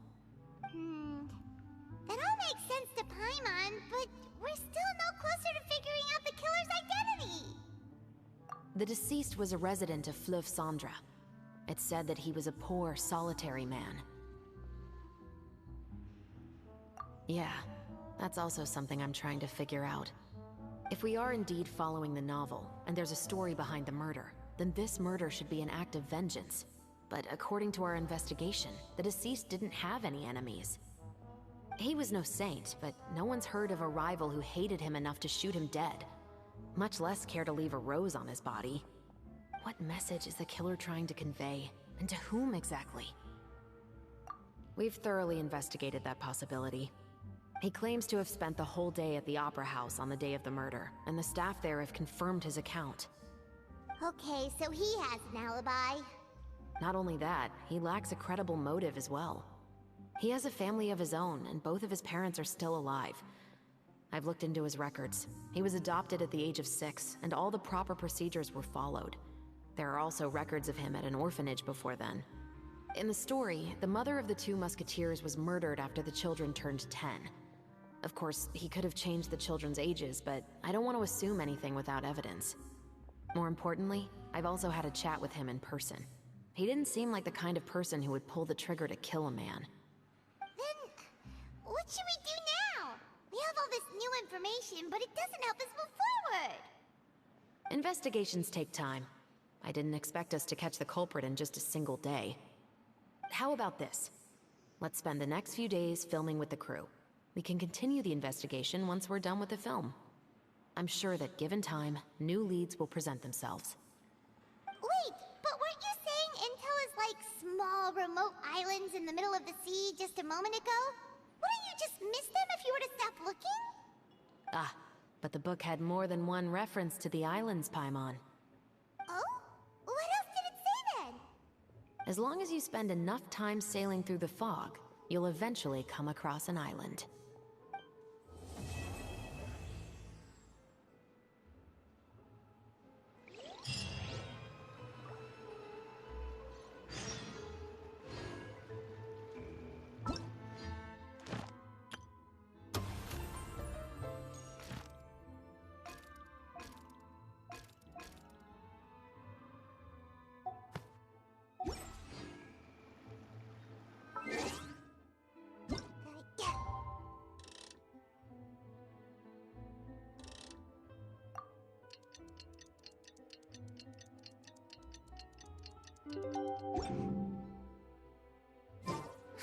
It's filming time again!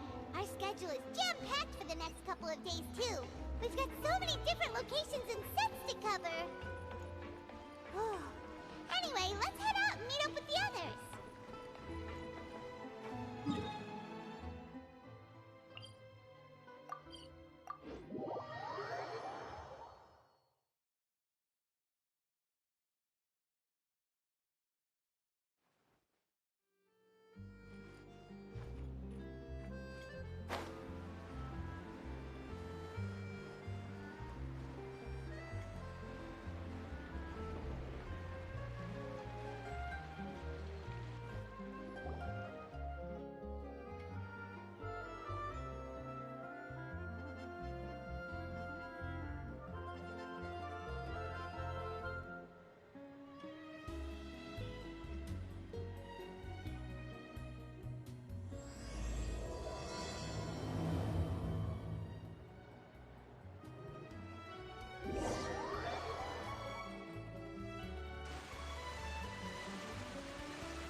Good work, everyone!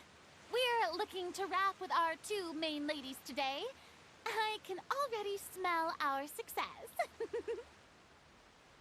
do you mean, looking to wrap?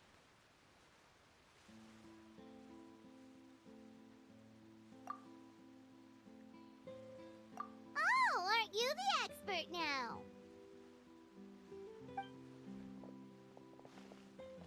This upcoming scene is the 2 musketeers' final confrontation with the Baron. There will be quite a bit of action, but no choreography beyond what we've already rehearsed. Anyway, get ready. Lights, camera, action! The view is beautiful tonight.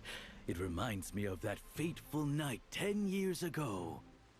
And now that I've said it, I can even make out the faint fragrance of herbal tea in the air.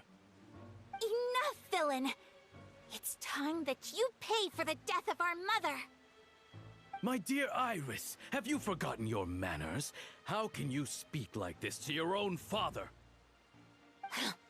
I'd sooner swallow all of my teeth than call you father. What did I expect? Seems the daughters have turned out to be just as obstinate as their foolish mother. In this world, Mora and status is everything.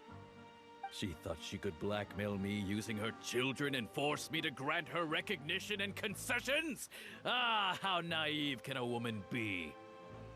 Mother never asked a single thing of you. All she wished was for us to live a peaceful life, just like the others. It was you who personally brewed the poison of prejudice and sent Mother to her death. Compared to that deadly poison, the 2 bullets that will soon pierce through your heart will be like sweet mercy! And that's exactly why I said you're just as naive as her. Did you really think 2 muskets would be enough to defeat me? So let's see. What is stronger? Mora and power, or the 2 muskets in your hands? Get them! Tulip! There are too many of them!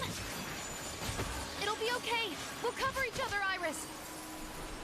And Mother will be watching over us, too.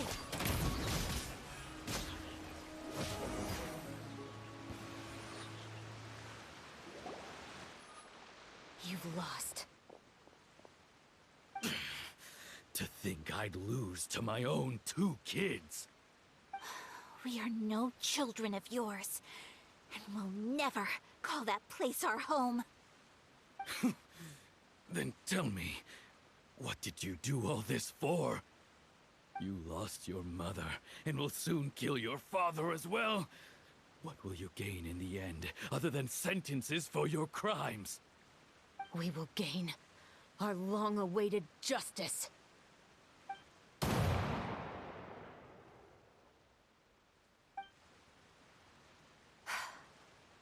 It's over. Finally, it's over.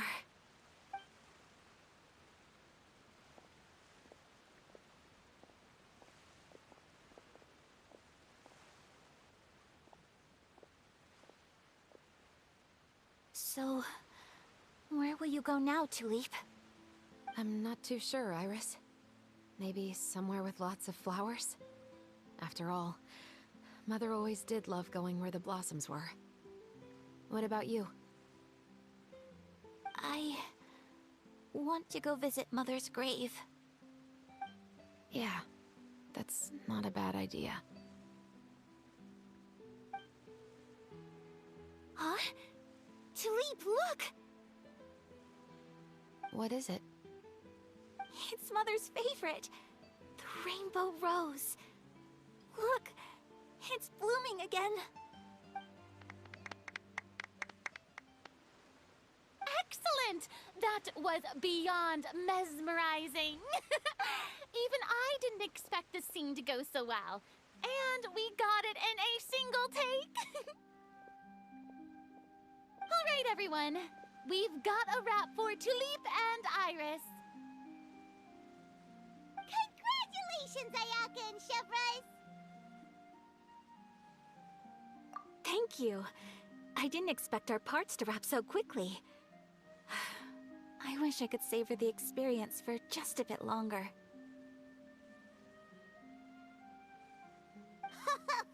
Paimon totally understands. Paimon's not ready to say goodbye to the clapperboard either. Filming has really been a lot of fun. You were great too, Chevres. The way you said, long-awaited justice.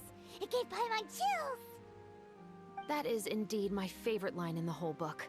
I still remember trying to act it out in my room the first few times I read it. Whoa, Paimon would have never guessed you're that type. Who doesn't like stories where the guilty are punished and justice prevails over evil? Don't forget, I'm the captain of the Special Security and Surveillance Patrol. Captain, I have something urgent to report. Please excuse me, everyone. I'll be back in just a moment. It's okay, don't worry about us.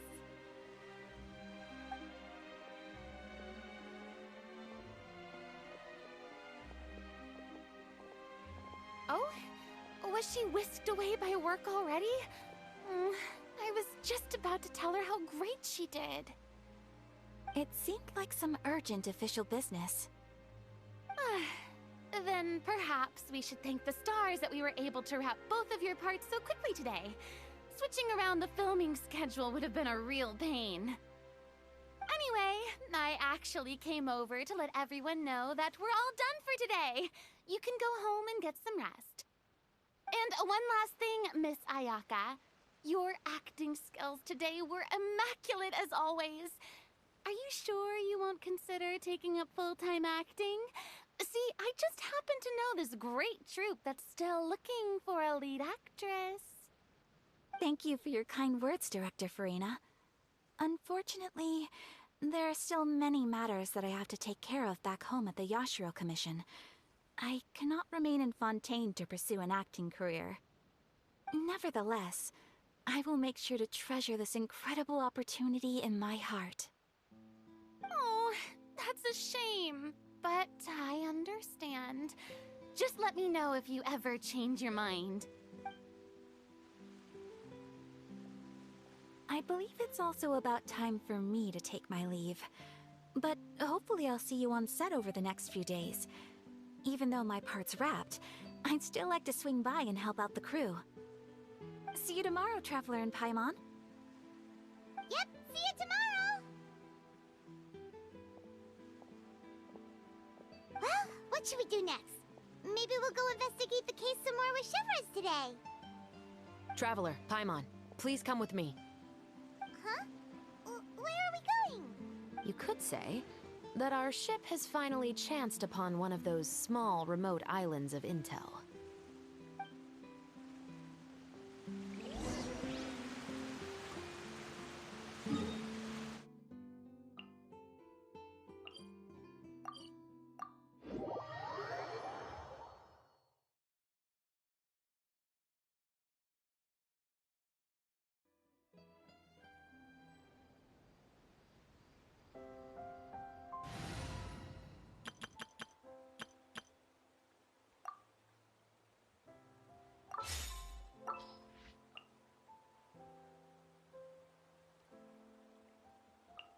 All right, let's head off.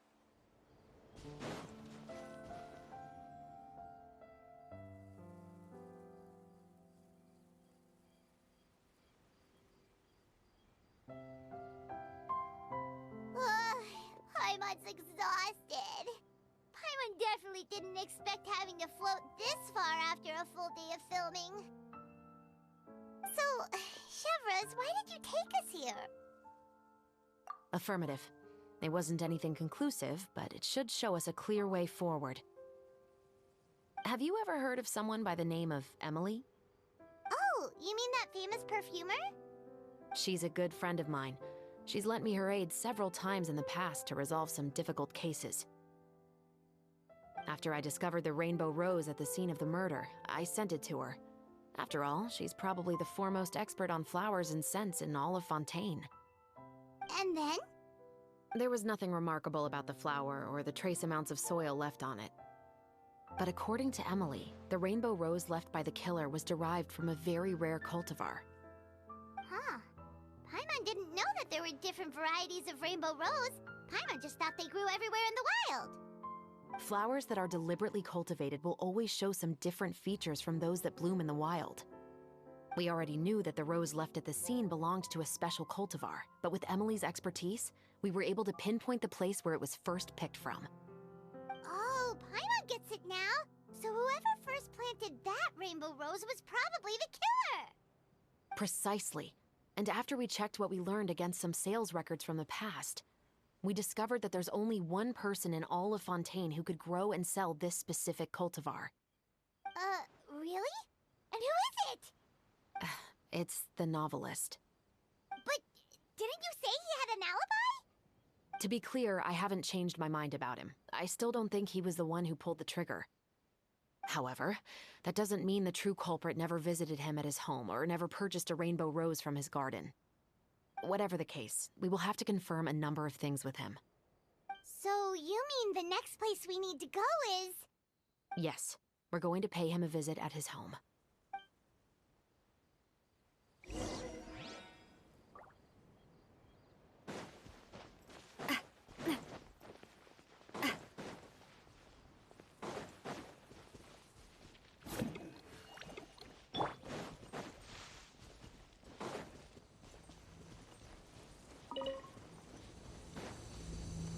to be! Fire! Well, with everybody stand back!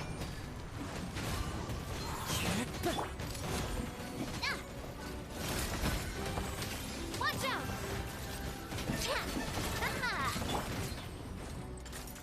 Let's light it up! One with nature. Coming at ya!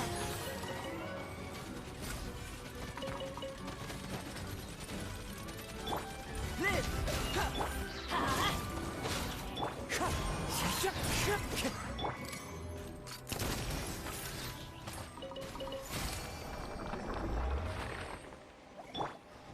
Into the wind.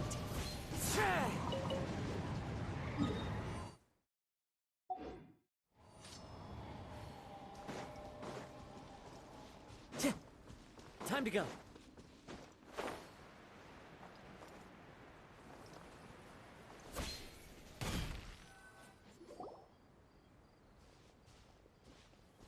That should be his house. There are so many Gardamex stationed around the place. That's pretty unusual, right? According to what he told me last time we spoke, he hired them so he won't be harassed or disturbed. Huh. So there are a lot of flowers in his garden, but Paimon doesn't think we'll be able to pick one without alerting the Gardamex. Right. Which is exactly why I think there has to be a special connection between him and the killer. So, should we knock? Just wait here for now. I'd like to take care of a number of those Gardamex first. But they're so far away. How are you planning to do that? Don't forget, Paimon. I'm actually the real-life captain of the Musketeers.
All clear. Let's go. Wait! Paimon's a little nervous now that we know he could be the killer. Can we go over our plan of action again? I'll go knock on the door and make sure it's safe inside. Once we're sure that we're in the clear, I'll ask him to come with us for a quick round of questioning at the guard's headquarters. But can't we just arrest him? We still have no evidence that he's the killer, or that he lent the killer any direct aid. Still, it would be appreciated if you could pick a rainbow rose from his garden for me while I'm talking to him. It'll help them. Sure, no problem. Just be careful, Chevres.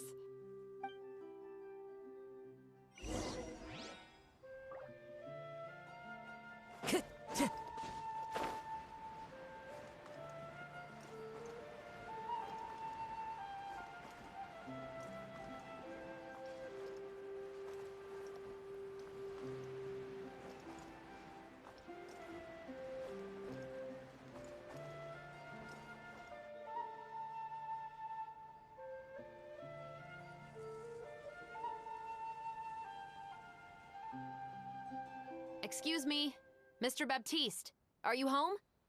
Who could it be at this hour? Oh, it's you, Officer Chevres. Would you mind accompanying me to the guard's headquarters, Mr. Baptiste? We would like to ask you some questions about a case. Oh, is it still regarding the murder case from before? I cannot confirm or deny that at this time. So it is then.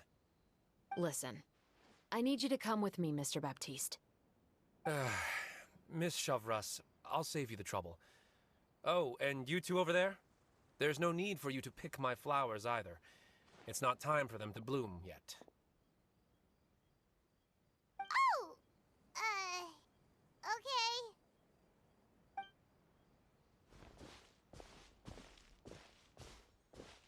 By saving me the trouble, you mean... I will confess. I was the killer. Huh? He just admitted he's guilty! Please relax, everyone. I'm not armed. The musket you're looking for has been buried in my backyard. Then it's my responsibility to inform you, Mr. Baptiste, that everything you say right now will be used as evidence for the inevitable trial. Yes, I am perfectly aware of that. I must say, I hate this feeling. Oh? Is it because I confessed? Or because you've been proven wrong? Both, I suppose. For the same reason as the one I wrote out in my novel, of course. I did it to exact revenge. I know you haven't figured out the link between the two of us. Had you done so, I'd have been taken away to the headquarters a long time ago. But that won't stop me from always remembering his grotesque face. After all, he was the one who killed my mother. Your mother is still healthy and well. You know, I was adopted as a child. I was referring to my birth mother. That was never recorded in the orphanage's records. Please forgive a 6-year-old child for concocting some lies to protect himself after watching his mother die right in front of him. So, your novel, it was like a record of your life? No, of course not. It was a work of fiction with many embellished parts. But I am indeed the illegitimate son of a wealthy and influential man who abused his power to murder my mother. That part was 100% real. But the man you killed didn't have a Mora to his name. He was a hired assassin, an irredeemable beast who sank his fangs into a defenseless woman just for a few bags of Mora. But if that's really the truth, you wouldn't be telling us any of this now. You still haven't managed to take revenge against your father, the true mastermind behind it all. I never thought I'd hear that kind of thing from the captain of the Special Security and Surveillance Patrol. I'm simply skeptical about your motives. It's simple, really. I've grown tired of everything and don't want to shoulder this burden anymore. You may have considered me too soft to pull the trigger. Well, as it turns out, you are exactly right. I've become overwhelmed by the aftermath of the murder. So you're going to call a stop to your revenge, just like that? The true mastermind is too rich and too powerful for me. I've accepted that I will never be able to avenge my mother alone. And so what? The characters in your book never gave up. Now, Officer Chavras, I'm the one who has killed a man, aren't I? Are you trying to convince me to commit another crime? What's your father's name? How do you plan to prove the veracity of all of your claims? Well, I'd like to speak with you privately. Sure. Why don't we speak privately at the guard's headquarters? No, it has to be here. I must ensure that we won't be overheard. Fine. Let's talk here. When I said won't be overheard, I meant by anyone. I would like to speak with you and you alone.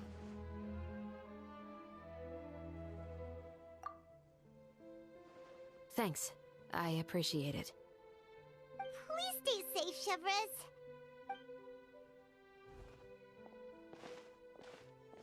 All right. Let's hear it. Will you really believe what I'm about to say? Well, that depends on what you're going to tell me. Fair enough. Fair enough. Then listen closely.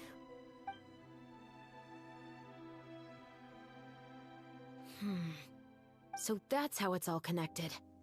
So, it seems you believe me after all. Do you want me to go public with this? No, of course not. At least, not right now. Then why did you bother telling me? You've read my work. What do you think?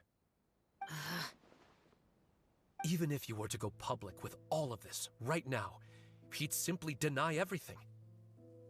It's been too long. Almost 20 years. anything that could be used as evidence has long faded away. Even if there might have been a solitary island of truth once upon a time, it has long sunk beneath the waves by now. Justice will never find him. Not if you don't try. I know that as the captain of the Special Security and Surveillance Patrol, you will always stand on the side of justice. But do you really think a cushy life in prison really constitutes justice for him? I bet he could lead an extremely comfortable life in the fortress of Meripede. What are you trying to say? I've been observing you from a distance. Your portrayal of the musketeer was exquisite. Pull the trigger of justice against him. Let the villain get what he deserves. You want me to let you go so you may complete your revenge? No, Officer Chavras. I know that would be impossible. No. What I'd like is for you to perform the deed on my behalf. Oh, Chevra sure is taking her time. What could they be talking about anyway? Oh, Paimon's worried. What if he decided to attack her?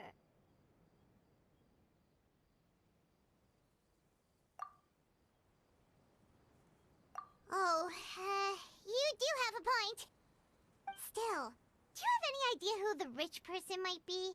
And why the novelist doesn't want us to hear what he's saying to Chevras? Sorry to keep you waiting, you two. Hey, how did your talk go? I've already sent someone to escort Baptiste back to the headquarters for questioning. He wasn't lying about the musket. It was indeed buried in his backyard. But what about the name? Did he tell you the name of the rich guy? Yes, he did. But for now, I have to return to the Special Patrol. There are still a few loose ends I need to tie up. I'll probably be quite busy over the next few days, so apologies if you don't see me on set. All right, Paimon understands if you can't tell us everything you know. We'll just keep an eye on the Steambird then. Actually, there's still something else I need your help with.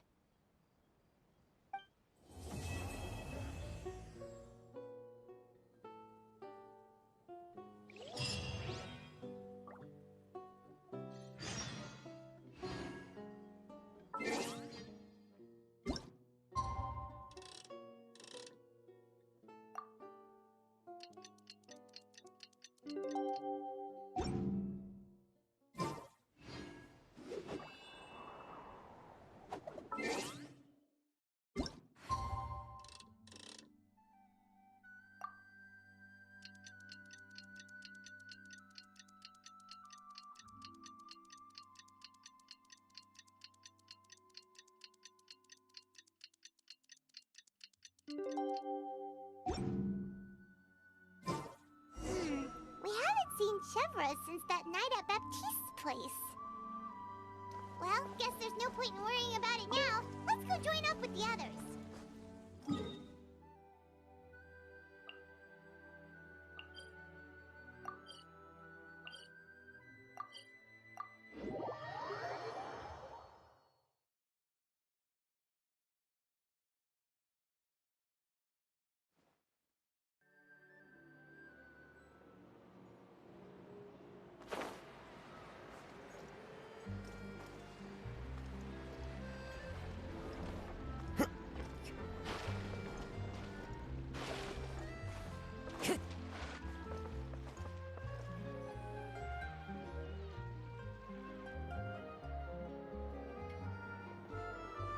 Good morning!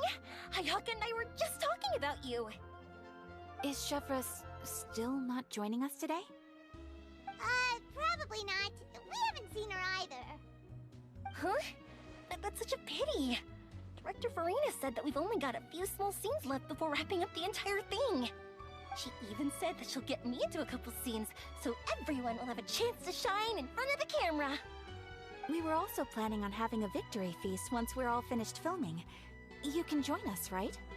If only Chevros was here. I still haven't taken a photo with her. I'm afraid that can't be helped. Those special patrol folks are like phantoms when they've got a case on their hands. But to be honest, I'm even more concerned by what I read in the Steambird earlier this morning. It said that the killer in the murder case was none other than the author of the Two Musketeers. Oh yeah, I heard about that too. He came forward and confessed his crimes, but gave no explanation as to why he pulled the trigger. We didn't know about this case at all when we joined the film. Is it going to affect the reception of our work? From a pure publicity standpoint, this will draw a lot more attention to our film. I have to say, though, that no director can be perfectly comfortable with garnering attention through means other than artistic skill. To be fair, I feel like that ship sailed the moment you allowed yourself to be named as the director on our posters. It's not my fault that I'm super popular. What was that saying again?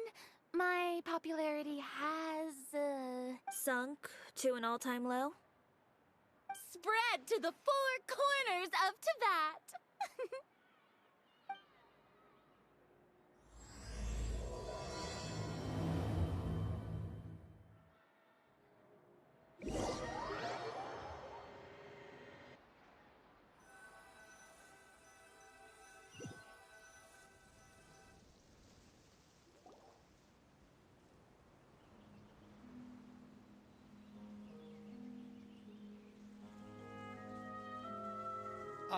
Excuse me, everyone.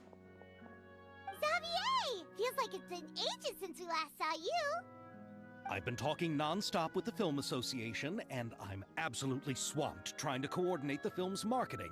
So forgive me for not being around more often, but please believe me when I say that I will make sure everyone's hard work gets the exposure it deserves. Oh, seems like you've been fighting your own battles. Yes, that's one way to put it. Oh, and before we begin the final round of filming, please allow me to finally introduce you to the original investor of our film, Mr. Morris. A pleasure to meet you all. Yes, glad to make your acquaintance, Mr. Morris. We've heard about the issues you've encountered with your financial situation, and genuinely hope that things have taken a turn for the better. Oh, well, the situation has indeed improved somewhat. Don't worry, Mr. Morris. Accidents and last-minute challenges happen all the time. There's no need to blame yourself over it. The good news is that we're almost done filming now, and I would even say that this is the best story I've ever seen. Is that so? I see, that's great news. All right, now that we've gotten all the pleasantries out of the way, let's get this show on the road. We'll mostly be filming typical people and scenery from the streets today to improve the sense of environmental ambiance in some parts of the film. Oh, and there'll be a cameo for Mr. Kamisato and Miss Yoimiya as well. They'll be used to show outsider perspectives on the fates of the two musketeers. That's right. Ayato should be here any minute. Excellent! Then let's start with the scenery shots. Camera and clapper loader, you're up. Yep, we'll be ready. Remember, all we need are some wide zoom shots of the streets. If you happen to find some particularly lovely patches of flowers and grass, feel free to grab some close-ups of those as well. Ready? Lights! Camera! Action! Okay, now move the camera slowly. Try to focus on that flower. What's wrong? Just adjust the focal length a bit. Something the matter? Huh? But wasn't it working fine for all the days before? Veronique, can we try a different camera? No problem. How about this one? All right, let's give it another try. Lights! Camera! Action!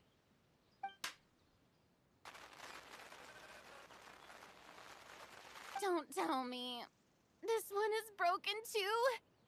Veronique, do we have any other spare ones we can use? I'm afraid we only brought these two today. What? Then go find a workshop to get them repaired right away! Oh, and you too, Bono! Go find our spare camera in the warehouse and bring it back to the set! On it. Greetings, everyone. My apologies for the delay. It seems like there are some issues with the filming equipment today. We're stuck for the moment. I see. Well, let's not just stand here twiddling our thumbs. Actors, to the makeup booth. We'll start on the next scene as soon as we get a working camera.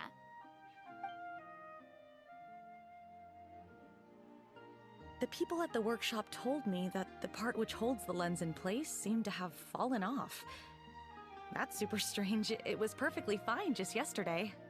Well, no time to dwell on that now. Let's get back to filming. Ahem! Quiet on set! Places, everyone! Lights! Camera! Action! By the way, have you heard about that recent murder case? Yes, I have. It seems that they've caused quite the commotion in the city. I heard that the chief of the guards is so mad about not catching the culprit that he's about to explode. Oh? I find that quite hard to imagine, considering how he already looks most days. Director, we have a problem. Oh, we're in the middle of a take! Couldn't you wait until we wrapped up this scene? No, Director, our film, all the finalized film that we've been keeping in the case has disappeared. Oh, wait, well, what did you say? Mr. Bono, please take me to where the film was kept right away. I'm coming too. No, Yoimiya, you have to stay here. Oh. Okay, listen up. Everyone who's not working on this current scene can go with Bono to look for the film. Everyone else, stay put and wrap up the scene. Unbelievable. How could all these problems happen in just one day? We're back. How did it go? Did you find the film? We found it in the sewers. Huh? In the sewers? Is the film still okay? We discovered it just in time, so we should still be able to salvage it. The others are checking now to see if we lost any specific scenes. Oh, you scared me for a moment there. I nearly thought we had lost everything. I really don't want to experience that feeling of despair again. Okay, but who could have stolen the film and dumped it there? Could it be, some competitors working on other films? But if they wanted to harass us, why wait until the last day? Okay, we don't have time to really look into it right now. Let's strike while the iron is still hot and wrap this thing up once and for all. Yeah, let's finish it.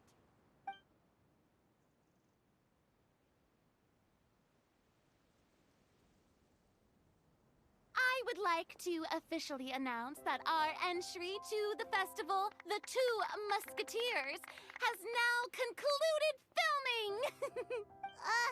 Paimon is spent. It's so late already. Even though the filming process proved to be extremely challenging, everyone provided valuable and unique contributions to the final product. Thank you all for your dedication and support. And just like Director Farina, I would also like to extend my most heartfelt thanks to all of you. Really, you've all helped me so much. All right, let's save the awards speech for later, and hopefully also get some rehearsals in before the real thing. Anyway, now it's time to party!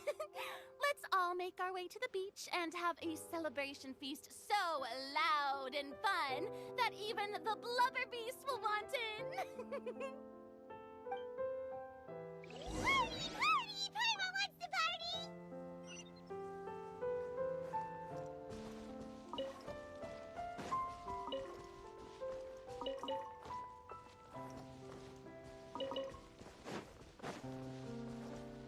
Whoa! This place is everyone's finally getting to relax after wrapping up the film. Let's go chat with someone.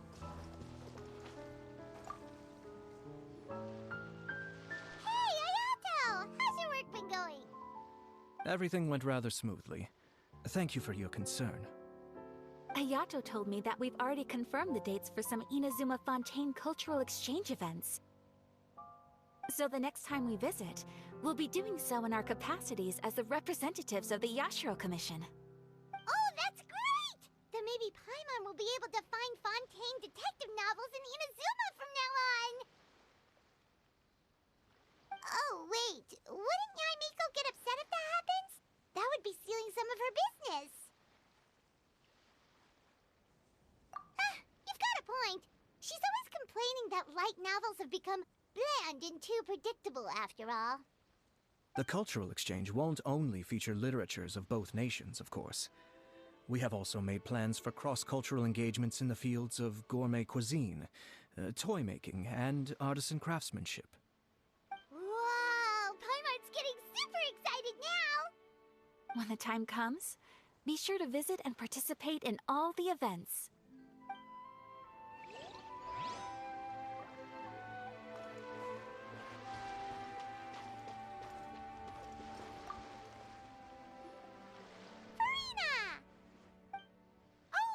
My darling clapper loader and camera operator, you've both worked really hard.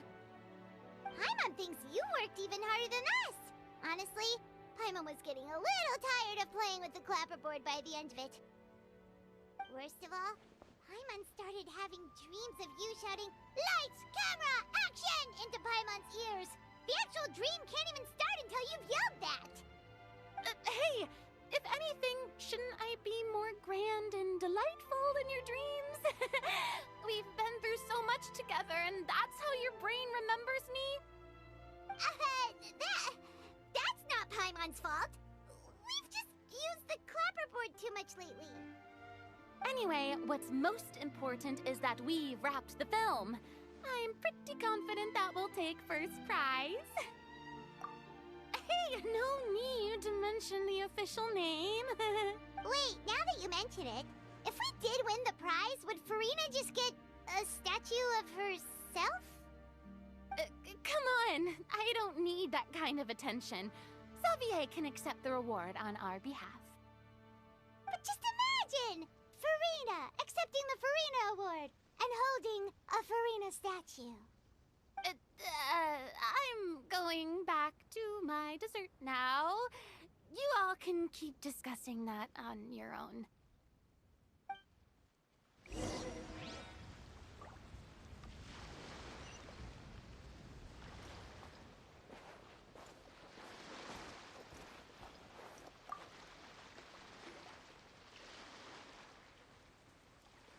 Chiori! Hey, you two. Are you not really into these kinds of big social occasions? Not particularly. But this is still better than Fontaine Fashion Week. But if this film becomes a big hit, people will definitely come flocking to your shop. Yes, that's highly likely. As long as the film can premiere as planned.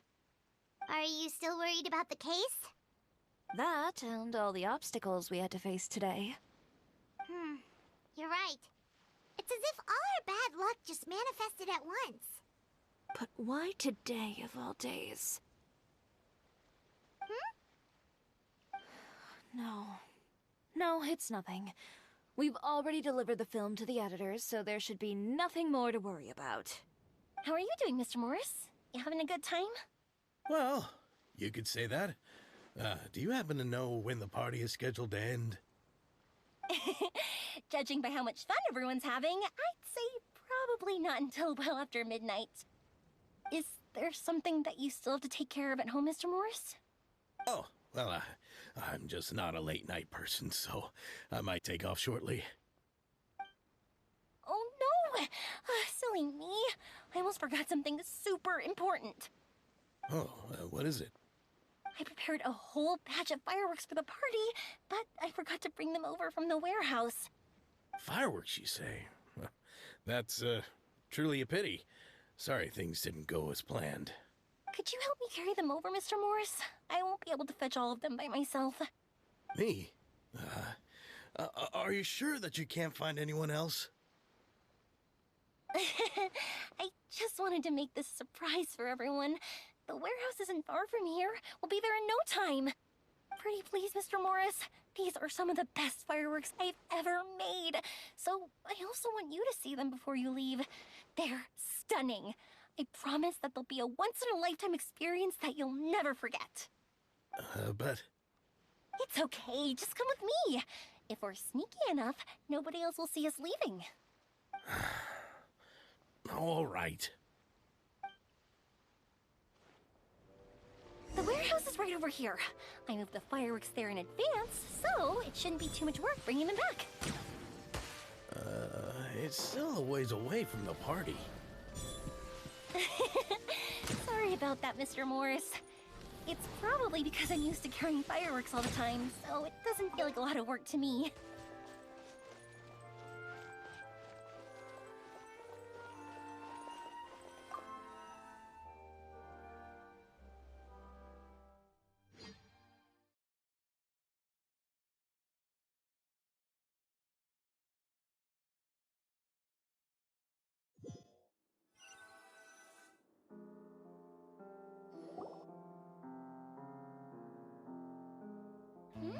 It's dark in here. Wait here, Mr. Morris. I think the light switch should be somewhere over here. Why did I have to get roped into this? What was that?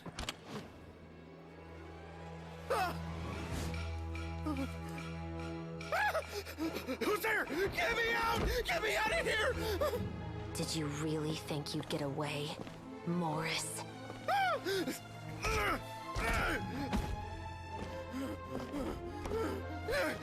You've got the wrong guy. It wasn't me. I'm not the killer. You know, Eliza died a far more heroic death than this. She fought your assassin to the end, to save the children she had hidden beneath the floorboards.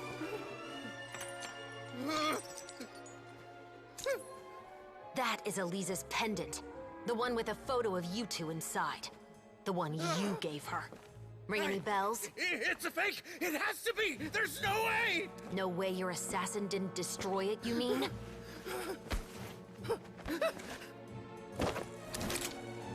Did you ever love her, Morris? Or was killing her always the plan? No, please. Listen to me. I told Eliza to keep us a secret. I paid her plenty for her silence.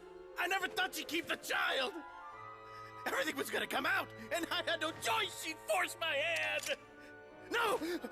I'm begging you. I have money. Just name your price, please. You can keep your Mora, and you can go to hell.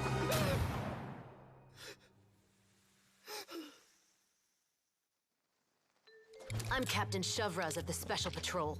Morris, you're under arrest for Eliza's murder. Huh? Hmm?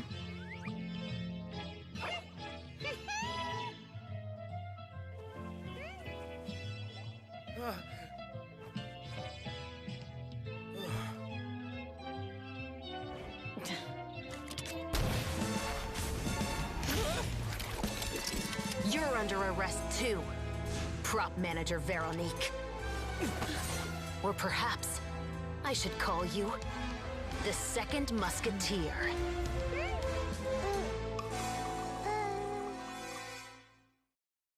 Wait, what's going on? This wasn't in the script. Drop the gun, Veronique. Why? Why would you keep me from exacting revenge on this heartless monster? Drop your weapon. This is my final warning.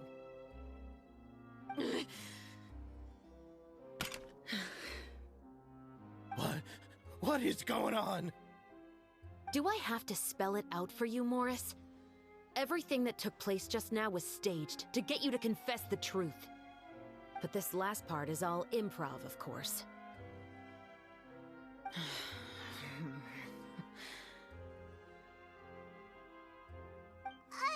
Shivers, you told us you wanted us to help you stage a play. You never said anything about the Second Musketeer.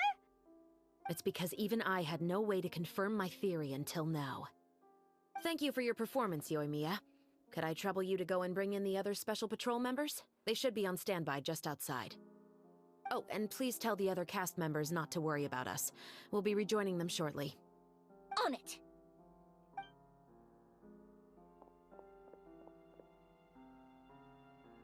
So what do you think, Morris? Care to talk about what happened 20 years ago? My patience is limited, you know. Don't force me to take you back to the interrogation room. I'd wager that you wouldn't last for more than a minute in there. With the recording we made, you have no chance of winning in court. Cooperating with us now is the most practical move. All right. I'll talk. I hired an assassin to murder Elisa. She once worked as a maid on my family's estate. She was very beautiful, and after some time I fell for her. We kept our relationship a secret and carried out an affair for some time, but it wasn't long before she became pregnant. And if my parents ever found out, they would have stripped me of my inheritance and status, driven me out of my home. I also didn't expect Elisa to insist on bringing the pregnancy to term. She even asked me to leave my family and travel far, far away with her. She believed that you were truly in love with her. I didn't have a choice. I gave her a large sum of mora, told her to leave the family and to get rid of the baby. But then years later, she sent me a letter. There were photos of 2 children, and she even asked if I could find some time to visit them. Huh? 2 children? Paimon thought Baptiste was the only... you mean... Even if she had the children against your will, you could have just ignored the letter entirely. Why kill her? I had just gotten engaged to be married to an heiress from another wealthy family. So if anyone were to find out about Elisa, my life would be completely ruined. I didn't have a choice. No. You always had a choice. You just made the wrong choice. Again. Do you know how it feels to watch your mother be killed right in front of you? My brother and I were hardly even school age yet. We were hidden beneath the floorboards, grasping each other's hands like a lifeline. We were so terrified that we didn't even know we could ever take a breath. All we could do was to watch Mother try to fight back, and then collapse to the floor. Even after the assassin left, we were still too terrified to leave our hiding spot. We thought that he might come back. It was only until the next evening when we finally climbed out and gathered around our mother. But she had already become cold and stiff to the touch. You made up your mind right then and there to bring this case to light. Not only that, we resolved to get our revenge. And that's why you became the Musketeers. No, that's why I became a musketeer. The man from before was also killed by me. My brother had nothing to do with it. I figured as much. You did? I once told these two that he didn't look like a killer to me. His confession from that night also rubbed me the wrong way. I think what really tipped me off was, how could I not feel a sense of regret in him? Huh? He confessed faster than any criminal I've ever met, but he didn't say a single word about you. He insisted that he was the sole perpetrator in the case. But after the questioning ended, I disassembled the musket we dug up from his backyard, put it in front of him, and told him to reassemble it. Wanna guess how far he got? He had no idea where to even start. He's never touched a gun in his life. Based on that, I determined that he was not acting alone. He only surrendered himself to draw our attention and create a moment of opportunity for his partner. So, I decided to play along. And as expected, the second musketeer followed us without hesitation once she saw Morris get separated from the rest of the cast. Besides, why else would he call the novel The Two Musketeers? But how did you know it was Veronique? I figured it out the moment Baptiste told me his father's name. That so-called financial crisis was all just a ruse. He just wanted to sign up as the investor and then leave the film without any source of funding. After all, he has a vested interest in minimizing the reach of this story. It's really just the same thing as what he did to Eliza all those years ago. Human scum. But then Xavier pulled out all the stops and got the film made against all odds. Morris couldn't have that. With the killer in custody, he figured it was safe to act. And so he came to visit the set today, just as I expected. Wait, so you were behind all those mishaps today? As for the identity of the second musketeer, I assumed they'd probably stay close to Morris and look for an opening. And if they already knew that Morris was the film's investor, then that narrowed the list of potential suspects as well. Furthermore, being the props manager would allow the culprit to avoid scrutiny by purchasing mechanical parts in the name of the crew. With that hypothesis in mind, I went back to check Baptiste's orphanage adoption records. Guess whose name I saw on the same page, just a few lines from his. My brother. He trusted you. As in, he trusted me to perform the deed on his behalf? He trusted you to stand on the side of justice. I am. I thought you could do it as well. Oh, the look on your face when you told him to go to hell. I really thought you'd put a bullet in his brain. You know what he has done. Are you telling me that you'd rather see him spend the rest of his life living like a king in the fortress of Meripede? I will never be able to forget the feeling of my mother's cold, lifeless hands. And you would call this ending fair? Is this what you call justice? I won't lie, Veronique. I did hesitate when your brother first told me about the truth. I wondered. I agonized over whether I should really put a bullet in his head. So why don't you? Because that should never be how justice is carried out in this world. Perhaps, to you, justice is simply reciprocated. An eye for an eye, and a life for a life. But everyone has their own understanding of justice. If everyone were to pursue their own definition of it, there would be no more order in this world. Today, you'll kill Morris, and tomorrow, his children may come for you. The world cannot render judgments based on a desire for revenge. That will only lead to a cycle of revenge, as well as the destruction of order and civilized society. Fontaine is founded on a set of laws and a standardized code of justice. That is why we are the nation of justice. But with all that said, I will promise you this. Morris will not lead a cushy life in the fortress of Meripede. Chevreuse, the rest of the special patrol is here. Thank you so much, Yoimiya. Letelier, Terena, please take them away.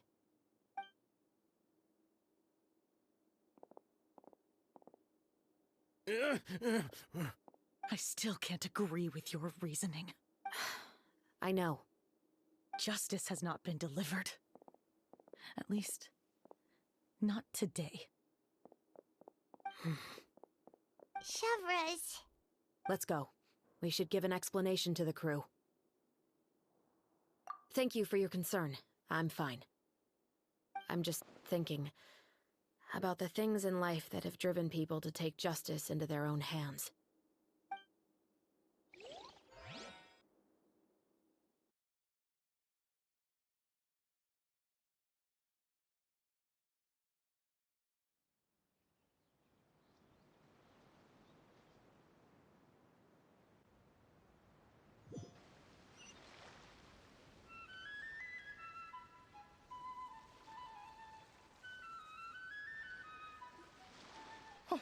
Who would have thought Morris would turn out to be... I'm at a loss of words. How could he have done something like this? I'm just glad that you're all safe and sound. Who knew that such a labyrinth of cases would be behind this story? Well, what should we do now? We have a finished film, of course, but should we still go ahead with the premiere? What do you mean? Shouldn't you be even more motivated to spread the word now that you've learned the truth? Giori is right. I'd also like more people to see this story for themselves. But the real ending of the story seems to have deviated somewhat from the one in the script. Is that still acceptable to you, Miss Chevreuse? The call is yours. We still have time to reshoot an ending if that's what you'd like. No, it's fine as is. I like what we have for the catharsis. Romanticism is what gives works of art their appeal. Fiction is able to explore means of restitution that could never work in real life. Just like the real world, the world of stories also has its own set of rules and justice. These different possibilities are what initially drew me to reading in the first place. Sounds good to me. I support your decision. What about Veronique? Will she be okay? She will soon face her judgment alongside her brother and Morris. If I had to guess, they'll probably all be sent to the fortress of Meripede.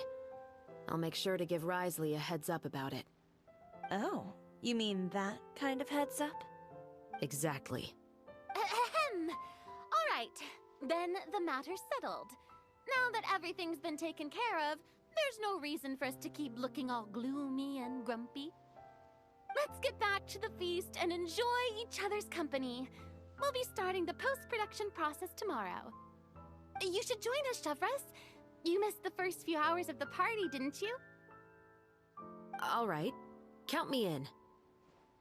Then I'll wait for you over there. There's still some good news that I'd like to share with Chevreuse. Traveler, Paimon, could you wait for me by the sea after the party ends? I'd like to go on a brief walk with the two of you. Thank you very much.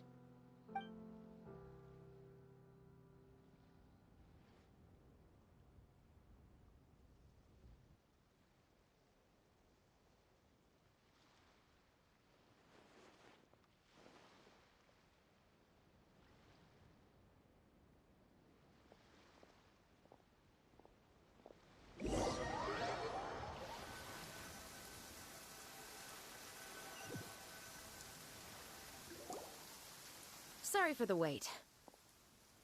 Oh, we weren't waiting long at all. Is there something else you wanted to tell us? No, I don't have anything new to share. I just felt that since you were my investigation partners, I should have another conversation with the two of you. Traveler, how would you have responded to Baptiste's request if you were in my shoes? When I was young, my father often took me here to swim. We'd come rain or shine, even when it was freezing cold. He told me that swimming was the best activity to train one's strength of will. You could never give up before reaching the shore, especially when the water was cold. Oh? Why's that? Because the moment you give up would be the moment you die. At that point, I still hadn't received my vision. One winter, the chilly wind felt almost like knives on my skin, and the seawater was so frigid that it numbed my toes the moment I stepped in. I cried and begged my father to spare me from having to swim across, but he wouldn't listen. He used to be a member of the Special Patrol as well. You could say it was his way of educating his children. That sounds awful. When he saw that I wouldn't stop crying, he just picked me up and tossed me into the icy water. The bone-chilling cold took away my senses. I couldn't feel anything but fear and rage. I waited for my father to save me, but one look and I knew he'd already started swimming for the opposite shore. I realized that if I were to give up, I really would die right then and there. I used all of my strength to try and catch up to my father. Those few minutes felt longer than my whole life up until that point. I did, however, make it to the other side. I've never felt afraid about anything in my life after that, nor have I ever cried again. That way of teaching would have never worked on Paimon. Yeah, I don't think that was the right method for anyone. It's just that, working now as I am in the pursuit of justice, I still sometimes feel like I've been tossed into that winter sea all over again. The anger and the helplessness. Chevreuse. But the worse I feel, the more I know to never give up. The alternative would be to forever lose myself among the waves. Anyway, how about a race? Neither of us will drown, but we can still see who swims faster. You guys go ahead! Paimon will grab the clapperboard to mark the start of the race.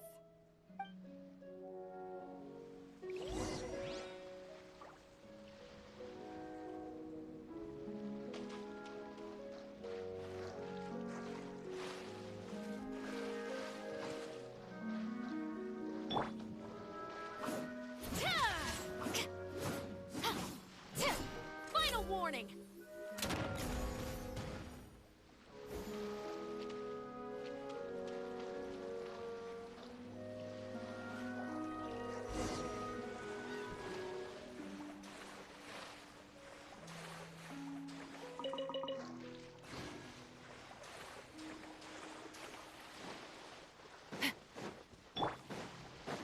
Propagate! Drop your weapons!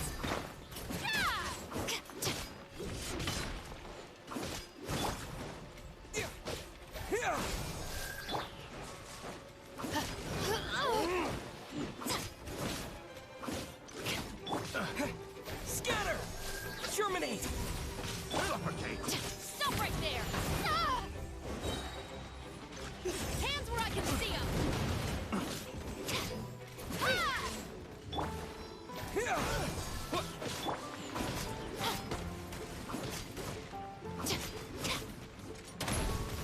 Suffocate! Propagate!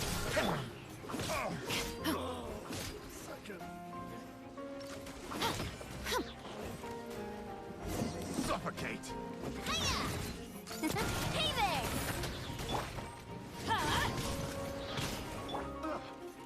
One with nature.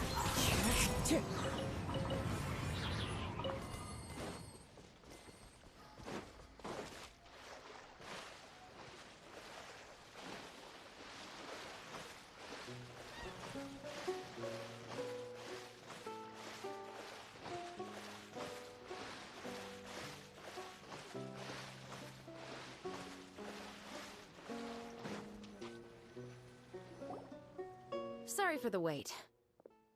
Oh, we weren't waiting long at all. No, I don't have anything. Traveler. How would you have responded?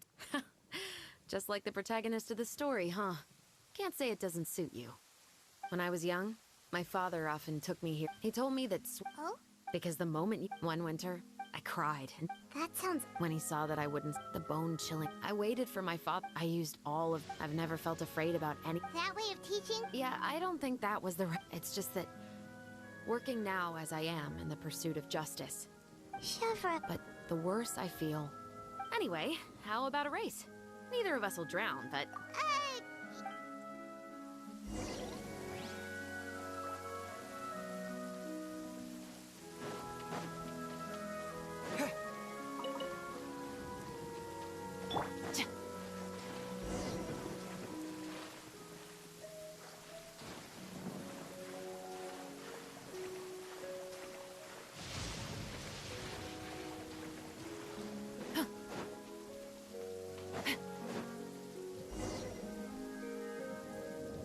Oh, that felt good. You were so fast in the water, Chevras! You were swimming even faster than Paimon can fly! So, about the Special Patrol, did you join because of your dad?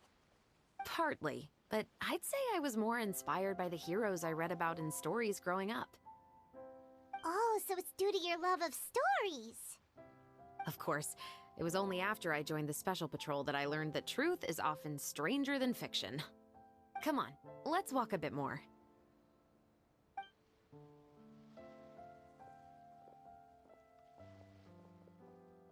To be honest, I do sometimes question whether the decisions I make are the right ones. But I know that no matter what, I'm...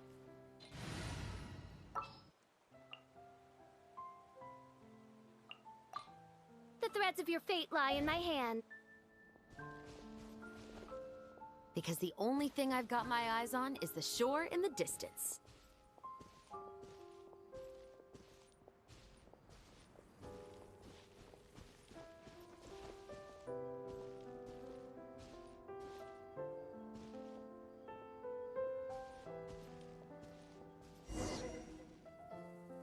Thank you for coming on this walk with me. I feel a lot better after getting all that off my chest. Huh. We're nearly back at Baptiste's house. Huh, you're right. I didn't realize we were so close. He really did plant a lot of flowers. It's just like how he described it in the story. Huh? Wait. Paimon, Traveler, look! The rainbow roses in the garden. They're in full bloom now.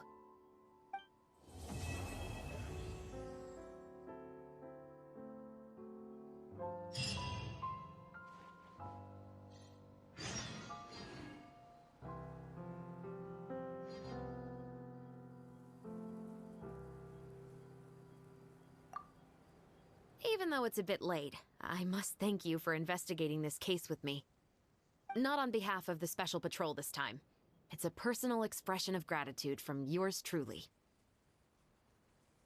Oh, you want to hear more about my father? To be honest, I didn't spend that much time with him. He was always busy with the Special Patrol, so he would often return home really late at night. Some nights, he didn't come home at all. Once, he didn't come home for a long time, maybe a whole week or so. When I went out to buy food, I learned that he had become a criminal, and by extension, that made me a criminal's daughter. But we can talk about that another day. I actually have a lot of sympathy for Veronique and Baptiste. I can understand the hatred they feel for their father. But that doesn't mean I'll allow them to walk the path of evil, even if it might lead to another sense of justice. Films are different from the real world. They're a form of art and represent the wishes in people's hearts. I adore the two Musketeers, and I'm very happy to have had the opportunity to act the role as one. I can't wait to catch the film when it premieres in the Opera House. I'm looking forward to seeing the audience's reaction to the climactic ending. Thank you for looking out for me. I'll see you at the award ceremony. I'd be very surprised if we don't win.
Hey, it's been a while. Hey there, you two! Sorry I've been scarce. I've been buried in marketing and preparing the film for release ever since we wrapped post-production. The award ceremony is today, right? Paimon wonders if we'll win the Farina Award. I'd give it a 90% chance. Farina! Oh, Paimon didn't know you were already here. You're earlier than everyone else. I'm sure the others will also be here in no time. Xavier, if we end up getting called on stage, shouldn't you come up with a name for our crew? What? But we don't even know if we're going to win. I wouldn't want to jinx our chances by celebrating early. Just open your eyes! Surely you've seen the audience's reactions to our film. We've had nothing but critical acclaim. You've also had conversations with the Opera House's operating staff, right? Didn't they want to increase the number of showings? With the mora you've made from the box office, you can now open your very own film company. But that's all credit to my amazing crew.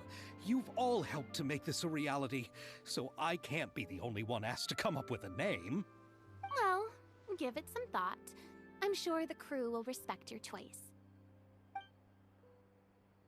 All right, but before that, Traveler and Paimon, could I trouble you to quickly pay a visit to the Fortress of Meripede? Huh? But shouldn't we stay for the award ceremony? I wanted to ask you two to invite Shavraz to join us at the ceremony. She's one of the lead roles, after all.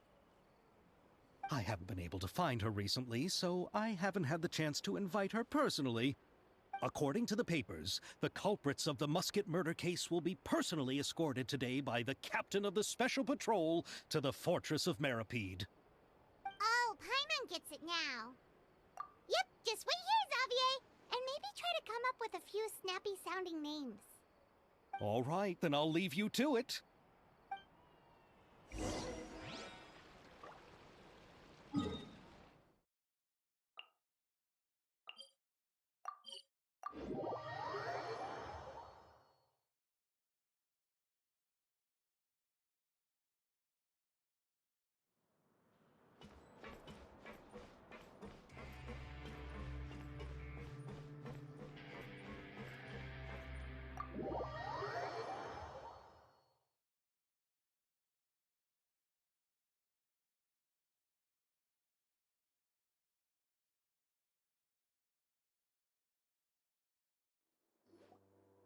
This is as far as I'll be taking them. I'll leave the three of them to you now. Got another errand to run? Something like that. I'm expected at a party. Now that's something you don't hear every day. Found a new pastime? No, it's just a special occasion. Shavras! Risley!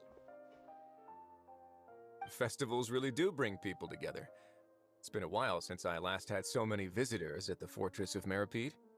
Call it the festival spirit, I guess. Yeah, you could say that.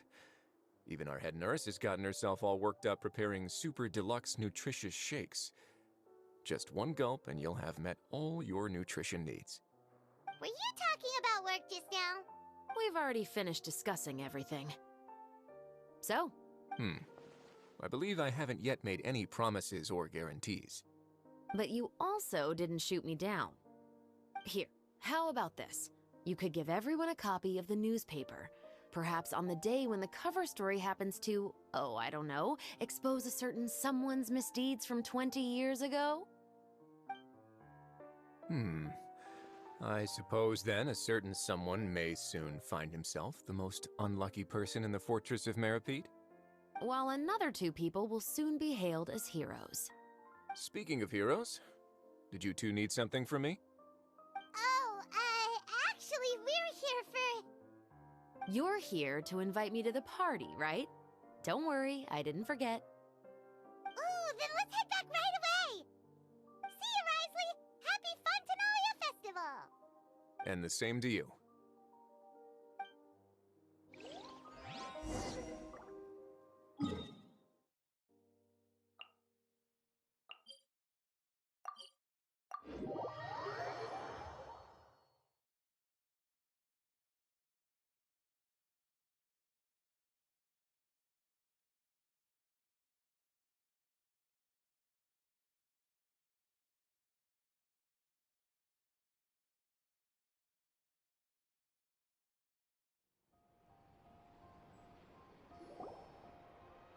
And the winner of the Farina Award for the first Fontenalia Film Festival is...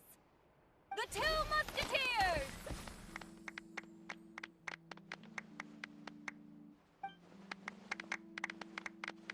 We won! We really won! Congratulations, Mr. Xavier. We won? I can't believe it! I really can't thank all of you enough! See? My takes on Fontaine's entertainment industry have never been wrong. Now, please welcome to the stage the producer of the Two Musketeers, Mr. Xavier!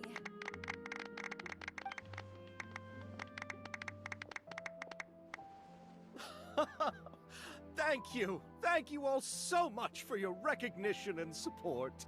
While I'm up here, I would love to give special thanks to... Time really flies, huh? It certainly feels that way. It feels like it was only yesterday when you were teaching me to hold a musket. Will you come back to Fontaine again? Of course! I'm very fond of this city. There are so many novel and interesting things that it's been hard to keep track of them all. But how about you? Would you be interested in visiting Inazuma? I can't say the thought has crossed my mind before, but I'd be willing to consider it now. I will be eagerly awaiting your visit. It would be wonderful if you could visit my home and enjoy a taste of our tea and desserts. Yeah, let's keep in touch. Did you accomplish all you came here for? Yes. And you should visit Inazuma again sometime. Oh How's Ogura and her business been? To my knowledge, she's doing quite well. Tell her I said hi. I certainly will. I heard the thunderstorm has stopped. Yes, and the war has also been brought to an end. Peace and prosperity has returned to the islands. I quite like the sound of that. Perfect for hanging textiles out to dry. I'd like to offer my thanks again to the entire cast and crew. Without you, I would have never completed this film, much less had the opportunity to be standing on this stage. With the support of my entire crew, I would like to officially announce our film company, Musketeer Pictures! Woohoo! That has a really nice ring to it. Then in that case, let's please welcome all the members of Musketeer Pictures onto the stage for a commemorative photo. Oh, Paimon didn't know we'd also be taking pictures. Director Farina, I believe you are the most deserving person to raise this trophy. Huh? No. There's no need. It's so embarrassing. It's an honor the director deserves. Yes, I agree. Just accept that you're not getting out of this. Ready, everyone? 3, 2, 1. Musketeer Pictures!